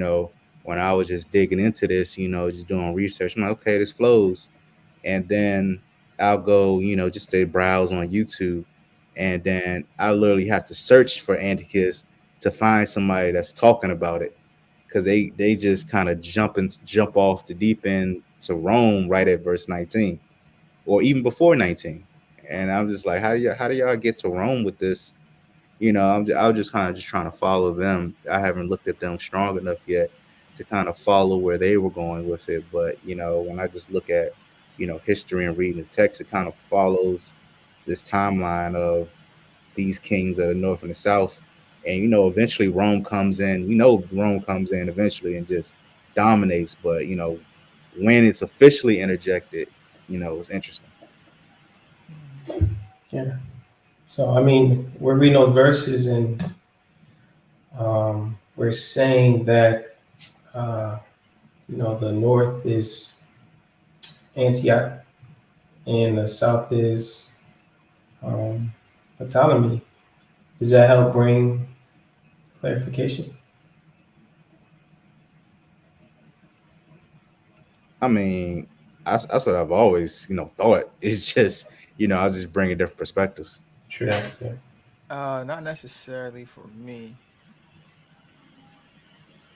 when I look at Daniel, when I look at Daniel 11:31 Okay. and Daniel 11, I mean Daniel 11:31 and 35. Because I'm Okay. looking at it, I'm like, yo, who did this in the past? Set up the sacrilegious object that causes desecration. Put a stop to the daily sacrifices. Polluted the sanctuary. You know that. I mean, it's attributed to the king of the north, but like who? Jared says his Bible lists Antiochus the fourth for 27 through 35. Yeah, like I say, for mine, same thing. He gets contribute to all of that. But what's interesting is sets up daily sacrifices, and they shall place the abomination that make it desolate. Yeah, when I was looking at Wikipedia, it was talking about the abomination of desolation. I think it was referring to Antiochus the fourth. It said Antiochus the fourth replaced the twice daily offering in the Jewish temple, or alternatively, the altar of which such offerings were made. It goes further and further, but it seems like it is linking. And I saw a couple places too where it seems like some of the actions that were done could be linked to him. Yes, sir. So here's where I get thrown off, right? Here's where I get thrown Mhm. off. Matthew 24, verse 15. And that one right there is what led me down the whole rabbit hole of let me hear what they have to say, because they were referring to Matthew. They was like, oh yeah, it can't be Antiochus because of Matthew 24 verse 15. That's Yeah, kind of where this that kind of deriving this from. is this is where I get thrown off. You know what I mean? Because it's like, okay, Christ says, look, when you therefore shall see the abomination of desolation spoken of by Daniel the prophet, stand in the holy place. Whoso readeth, let him understand. So Christ in Matthew 24:13 referenced this exact verse. Or maybe it's not this verse. Because Why I can't it know be both? Why can't it be in the future and in the past? it could be. That's what I'm thinking. It could be because I think also Daniel 12:11, and we'll get into Daniel 12 next time, but it also references the time that the daily sacrifice was taken away and the abomination that make desolate set up. There should be 1,290 days. So there's a prophecy in Daniel 12 that we'll probably get into next time. That Yes, also sir. references the abomination. But go ahead, Dave. I was just gonna say we have some comments. I believe we may have read this one before. Jay was saying the Bible lists Antiochus 4th, 427 through 35. Um, the Bible has Antiochus 4th setting up a meteorite dedicated to Baal Shammon in the temple, and references 1 Maccabees 1:44 through 47. He said it goes on to add that the New Testament uses the phrases to describe future sacrilege at the time of Christ's return. Mark 20, Mark 24:15 or Matthew 24:15. I think he's referencing Matthew. Yeah. And Mark 13:14, I have Mark 13:14. But when you shall see the abomination of desolation spoken of by Daniel the prophet, standing where it ought not, let him that read it understand, then let them that be in Judea flee to the mountains. Yeah. So you're saying, like, kind of to your point, it could be both, and that there is historical uh, there's a historical record that shows that Antiochus did put a idol in the temple of God, and he stopped the I think Yeah, I agree.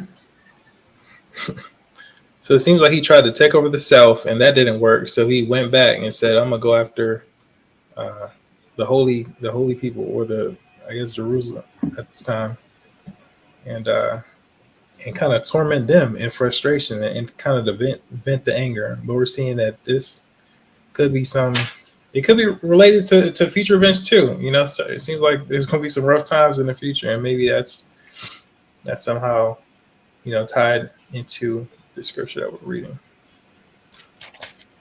Yeah, also for reflection, and this is enduringword.com commentary on Daniel 11. It says Antiochus, I believe the fourth, set up an image of Zeus at the temple altar. He demanded sacrifice to this image and later desecrated the temple by sacrificing a pig on it. It was in truth an abomination which brought a desolate condition to the temple. For now, no one would come to worship at all. So just something to think about. And I think Charles may have missed it, but that was a commentary from Daniel 11 via enduringword.com. I think it coincides with the visual that you shared and also the things that Jared had shared as well. So just for reflection. Okay. It's it's interesting. Thank you, Dean. Reading verses 32. So it seems like he's doing all these things to the holy people, right? And it says he will flatter and win over those who have violated the covenant. But the people who know their God will be strong and will resist him. yeah. I just like the imagery on that. The people who know their God will be strong and will resist him. I think that's relevant for today. Making sure that we know God. Just Yeah. our intentionality, so we can be prepared. What I mean, for future events, because it seems like things are getting crazy. And just goes downhill from here. Yeah. Yeah, I'm just going to also read another comment to what Andrew was saying as well. This is same enduringword.com. Some comments regarding that verse. It said when Antiochus 4:4 Epiphanes turned on Jerusalem, the Jewish people were divided. Some forsook their covenant with God and embraced Greek culture. Those who knew their God made a stand for righteousness in the face of incredible persecution. Wow. Yeah, thanks for sharing that. No problem. So I think Yeah, that- probably. Oh, go ahead. Yeah. No, I was thinking that reminds me kind of the parable. The sower and the seed. I think one of the environments of the seed was like when kind of like the rough times, the certain elements or something was Persecution. persecution and stuff like that, and people kind of fell away. You see it in the past, and you'll probably see it in the future. That's why it's important to know God. So Yeah, that's so true. Mhm.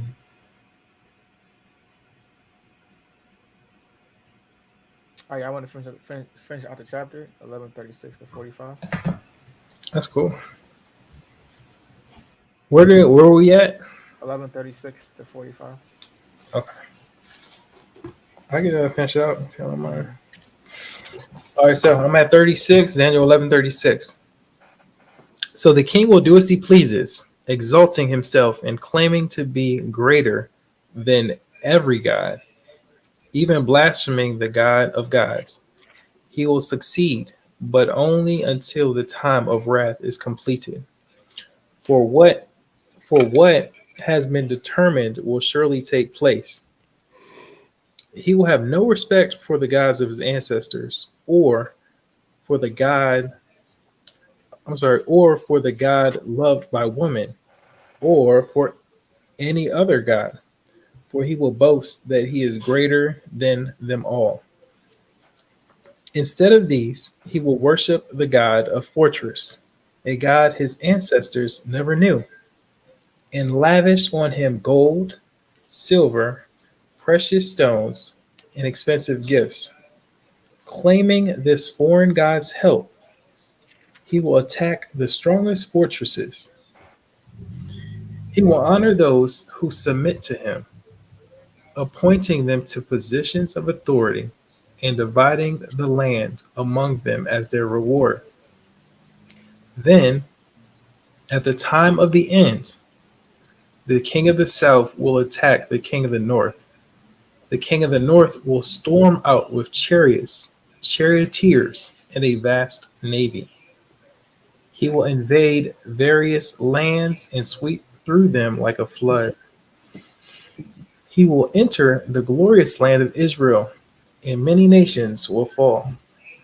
But Moab, Edom, and the best part of Ammon will escape. He will conquer many countries, and even Egypt will not escape.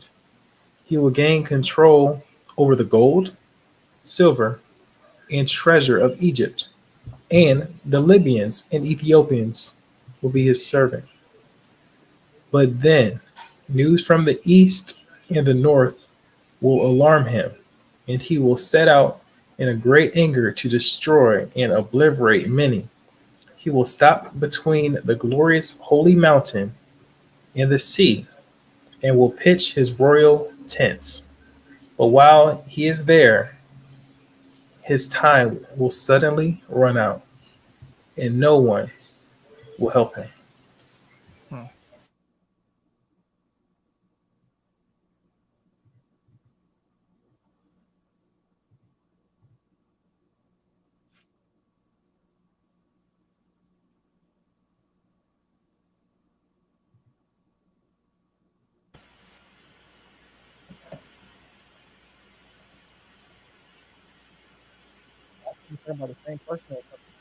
You're coming in a little low.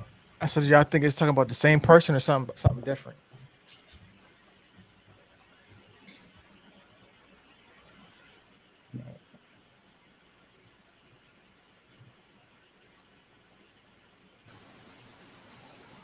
I'm not sure. Yeah, I'm not sure. It seemed like it may be talking about, times in the future. I agree with that.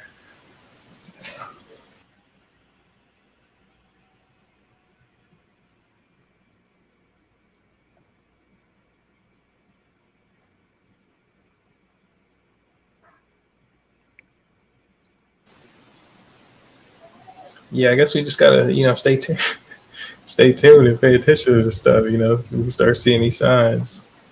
It's like, what's going on? We'll have an understanding of what's going on. What do you think it means? What do you think verse 40 means? Then at the end of time, the king of the south will attack the king of the north. That part in particular.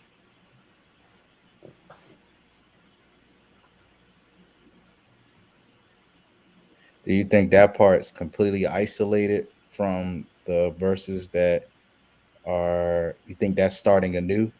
Or is that continue along with everything that's happened from 36 to 39? And which verse was that again, Dante? 40.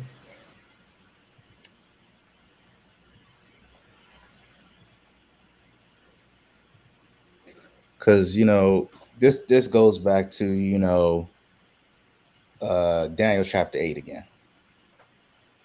I'm just, I might have this out of context, but I'm just looking at, it said, then at the end of time. Okay, at the end of time, what end of time are we talking about right now? Are we talking about prophecy end of time, or are we talking about a different end of time? That's what kind of want to establish there. And then, I think that, can help out. That's a good question.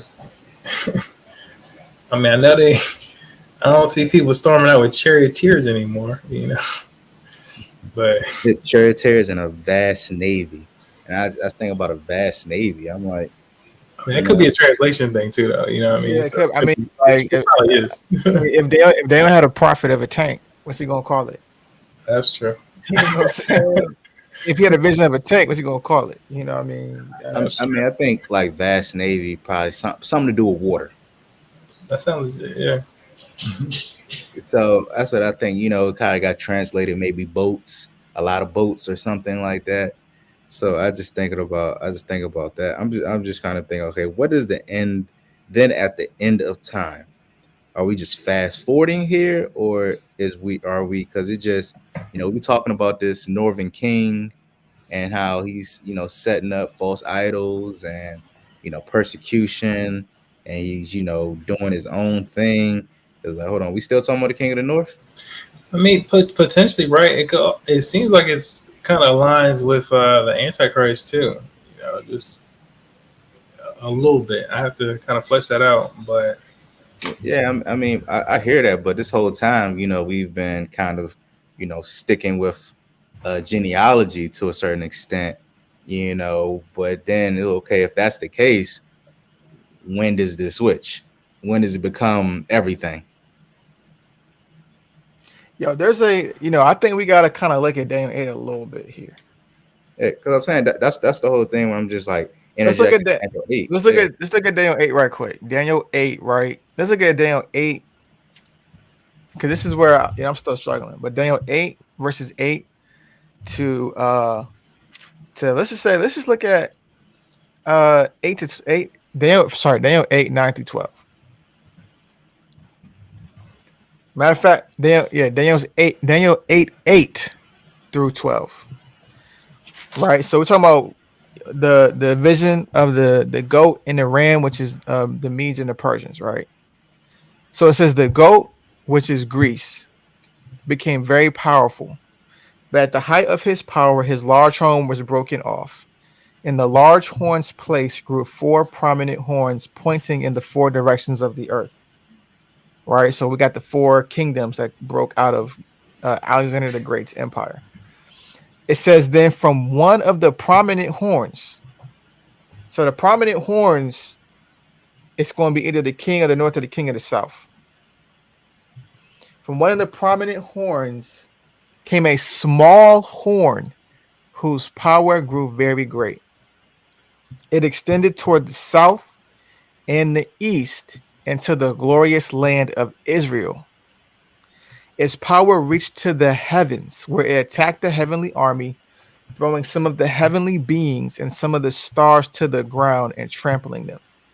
It even challenged the commander of heaven's army by canceling the daily sacrifices offered to him and by destroying his temple. The army of heaven was restrained from responding to this rebellion.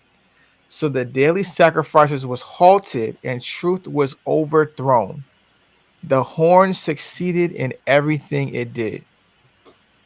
Right? This sounds a lot like what we've been reading. Yeah.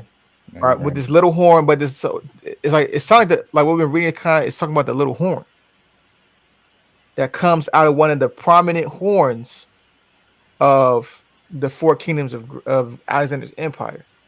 Okay. Boom, right? So then we go down to Daniel 8, verses 20. Let's say 8 verses 20 to 25. And this is where I'm struggling here, right? So it says the 2-horned ram represents the kings of Mede and Persia. The shaggy male goat represents the king of Greece, and the large horn between his eyes represents the first king of the Greek Empire. The 4 prominent horns that replace the large one show the Greek Empire will break into 4 kingdoms, but none as great as the first. At the end of their rule, when their sin is at its height, a fierce king, a master of intrigue, will rise to power. He will become very strong, but not by his own power. He will cause a shocking amount of destruction and succeed in everything he does. He will destroy powerful leaders and devastate the holy people. He will be a master of deception and will become arrogant. He will destroy many without warning. He will even take on the prince of princes in battle, but he will be broken, though not by human power. Yeah, if we just line those 2 things up, like the little horn that's discussed here, explained, sounds a lot like Daniel 11. Right? It sounds a lot like Daniel 11, 20, was it 21 to 35? master of deception, destroy without warning, will become will come into power, kind of like, not in his own way. But it says like at the end of the rule of the of the Greek kingdom, this man comes up, which is why I'm confused. This interjects me brings me back to my whole thing of this is where Rome falls in this one is based off that conversation. So I'm like, you know, Rome comes in at the end of this, and At the end of Greek rule, yeah. at the end of Greek rule, but now we have these kingdoms, and it's like because I feel like then when I read then this verse in Daniel 8 verse 9 says, then from one of the prominent horns came a small horn whose power grew very great. It extended toward the south and the east and toward the glorious land of Israel. Now, Rome did come say, "Hey, yo, Southern Kingdom, you're mine," and then, but it was expanding both ways too. So it's just just interesting thinking about this concept of Yeah. how's this and what's working right here. Yeah, and I mean, it seems as if the little horn it comes out of. Let me go back to it so I can read it again. It says, from one of the prominent horns came a small horn. So it's like, okay, this small horn isn't the same as the 4 prominent horns. He can't be grouped in with these 4 prominent horns. Do y'all see what I'm saying here? Mhm. Because he's a little horn that's different than the 4 horns. So what about the switch occurring at Daniel 11:36? So just for reflection, the commentary for Daniel 11:36 for the EnduringWord.com, it says the Antichrist and end times Antiochus Epiphanes, or Antiochus the Fourth. Let me see. He shall exalt and magnify himself above every god. The angel explained to Daniel that this king would blaspheme God and exalt himself until the wrath has been accomplished and what has been determined shall be done.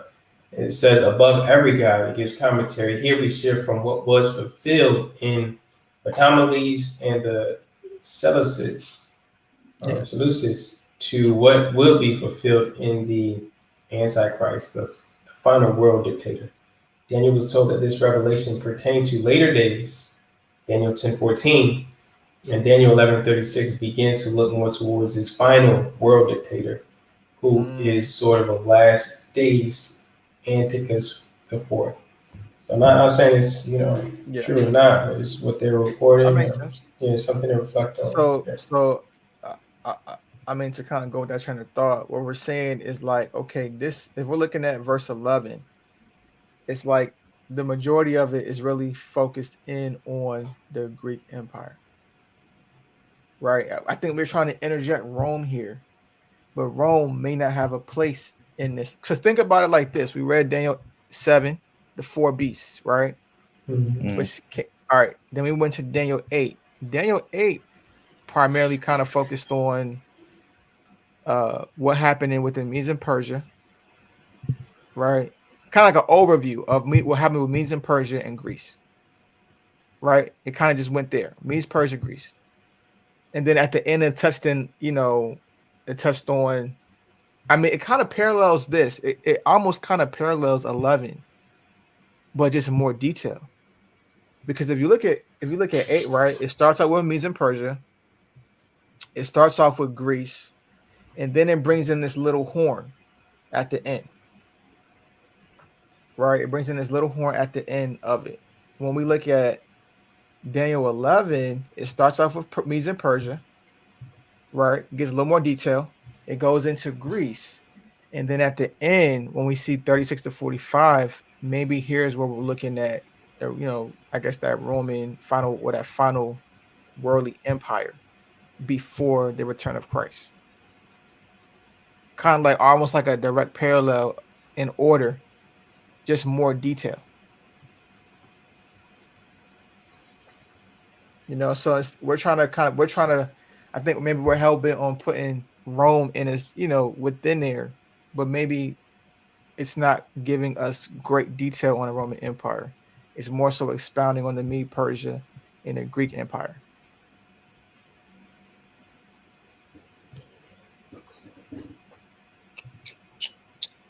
So I might have missed this part because I was just kind of just doing some research. But Yeah. so where do we leave off with in Daniel 11:40 where we talk about the end time? Is that the end time of Greece? The reason why I say it goes to the end is because I kind of read Daniel 12:1. Mm. Me personally. Because so like right after Daniel 11:45, you get to Daniel 12:1, and it says, "At that time, Michael, the archangel who stands guard over your nation, will arise. There will be a time of anguish greater than any since nations first came into existence. But at that time, every one of your people whose name is written in the book will be rescued. Many of those whose bodies lie dead and buried will rise up, some to everlasting life and some to everlasting disgrace." So like that's like immediately after verse 45. Mm.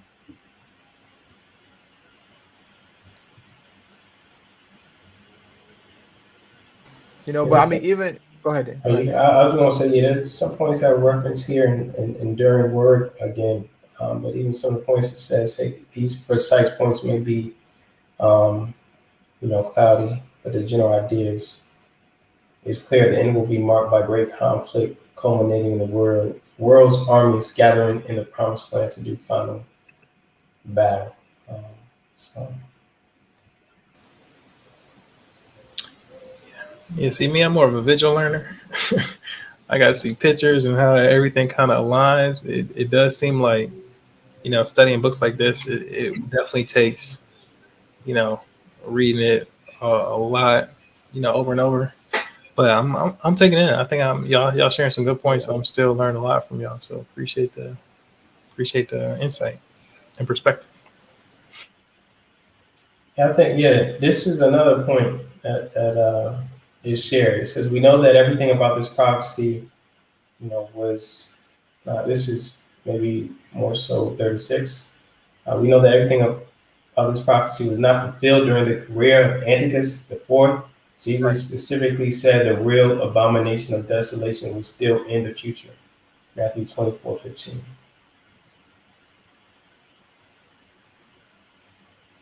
The Apostle Paul paraphrased Daniel 11:36 in reference to the coming Antichrist. That no one deceive you by any means, for that day will not come unless the falling away comes first. And the man of sin is revealed, the son of perdition, who opposes and exalts himself above all that is called God, or that is worshipped, so that he sits as God in the temple of God, showing himself that he is God. 2 Thessalonians 2:3-4. Yeah, but I hear what you're saying, Dante, and I feel you on that too. It's still some revelation and clarity and understanding for me on this one too. Gotcha.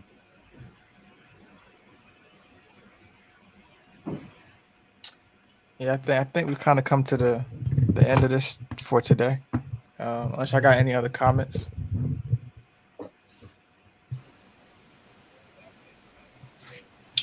No.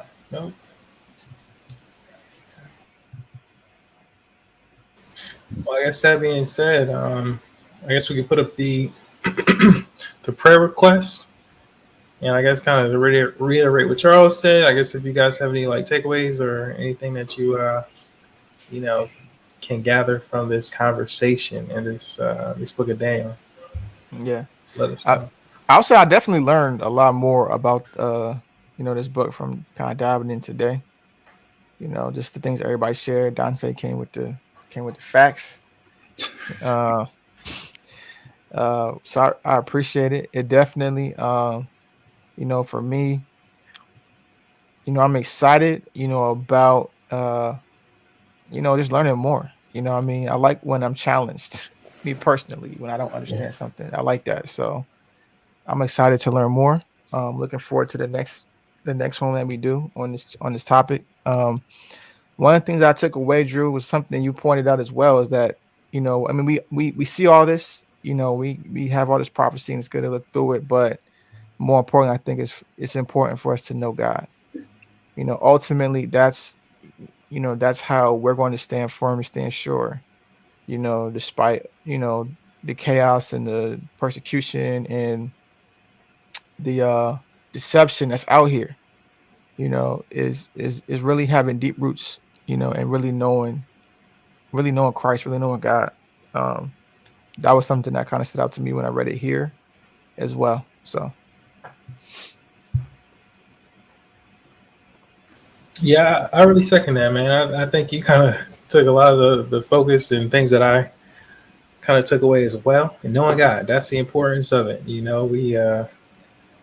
because I don't know. I feel like we're at a time, especially in the U.S. or whatever. It seems like there's a little bit of laxness. I mean, there's other nations and stuff being persecuted and going through a bunch of different things, but I feel like we can't get like lulled to sleep, because we understand within Scripture that a lot of times, when things get rocky and things get shaken up, that's when you really figure out who the true followers are. You know what I mean? And I think that comes with being prepared and like you said, Charles, kind of just knowing God. As we can see even now, there's some slight stuff, in terms of like, you know, you kind of see things moving in a certain direction. How you should buy, how you can sell. Forcing certain vaccines and stuff like that. Like I don't know. I'm just seeing things kind of changing. So it's good to kind of just be alert and aware and know God. Gotcha. Yeah, Jared put a comment, a recommended resource for further study. Amazon.com, Daniel Wisdom Wise commentary book. Okay, thanks for that, Jared. Yeah, I mean, coming into, looking at this, I know we were reading Daniel 11. Yeah, I mean, I personally don't, I really didn't really know how, and don't really know how to study something like Daniel 11, something like prophecy, but, based on things you guys shared, Dante, Charles, and Drew, it kind of, helped me a little bit and gave me information that I can build upon. yeah, Yeah, so that was yeah, really good. I mean, I looked at it, I was like, wow, what's going on here? I mean, when I read the words, I'm reading it, and I typically don't like to, rely on or even look at, additional sources. I just, like, hey, God, show me, because I just, uh, yeah, uh, but I see in some of the things that, what you guys shared, you guys looked at the history, and correlated it with some of the prophecy, and yeah, it gave me a good foundation, I can say, because it was. So I'm not gonna say intimidating, but it was just like, wow, just what is going on here. But yeah, I mean, understanding, the North. What is the King of the North, King of the South? I didn't have that, before today, so I appreciate what you all shared. It was helpful. Thank you, D. Right Thanks, here Dan. with you, bro. Any final thoughts for you, Tay? I think it's been very fruitful. Just continue to dig deeper into this one. I think history is that interesting, so we started really digging deep into it, and now I think we have definitely, as Dean said, have a larger plate to dig into, to keep going, but and also to Charles' point, this is good for us to look into this, but it's more important to know God and have a relationship with Him as well.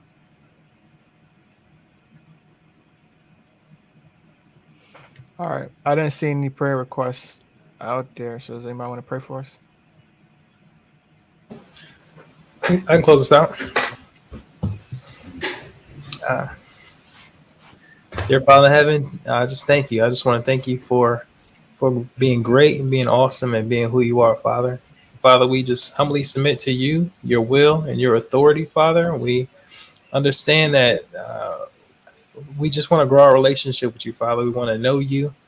We want to be prepared, when things get rough, not only for the good times, but when things get rough and shaky, we want to have a strong foundation and understanding and a relationship with you, Father, so we can really, share your word, share your will, and be a light in this world, Father. Be with all the people that are listening in, help so that they'll gain some insight.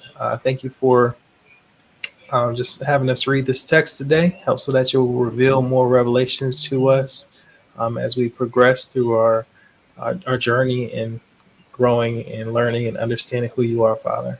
Father, it's just exciting to know about your kingdom, Father. It's exciting to just be your children, Father. Please shape us, mold us, however it takes, and just grow us. And just be with this ministry as well, Father. Help so that the focus is always on you, Father, and help so that you will lead us and mold us into whatever it is that you have for us, so that your name will be glorified. In Jesus' name I pray, amen. Amen. Yeah, so just want to thank you guys for tuning in. I know this was one of the more historical or more, this is what I'm looking for, more in-depth studies. We appreciate it, man. Had another message from Jared. It's good to also know how these prophecies help us to have a good relationship with him. Awesome. Thank you, Jared. We got Stan. What's up, Stan? Good to see you, bro. What up, bro? What's up, bro? What's up? Yeah, he said, "Great Bible study, fellas. Just know all the roads lead to Rome." It appears to be. It seems like it, right? Yeah. Cool. All right, then I guess we're done, and we'll see y'all next week with another fresh Bible study for y'all. Thanks again. I see ya. Peace.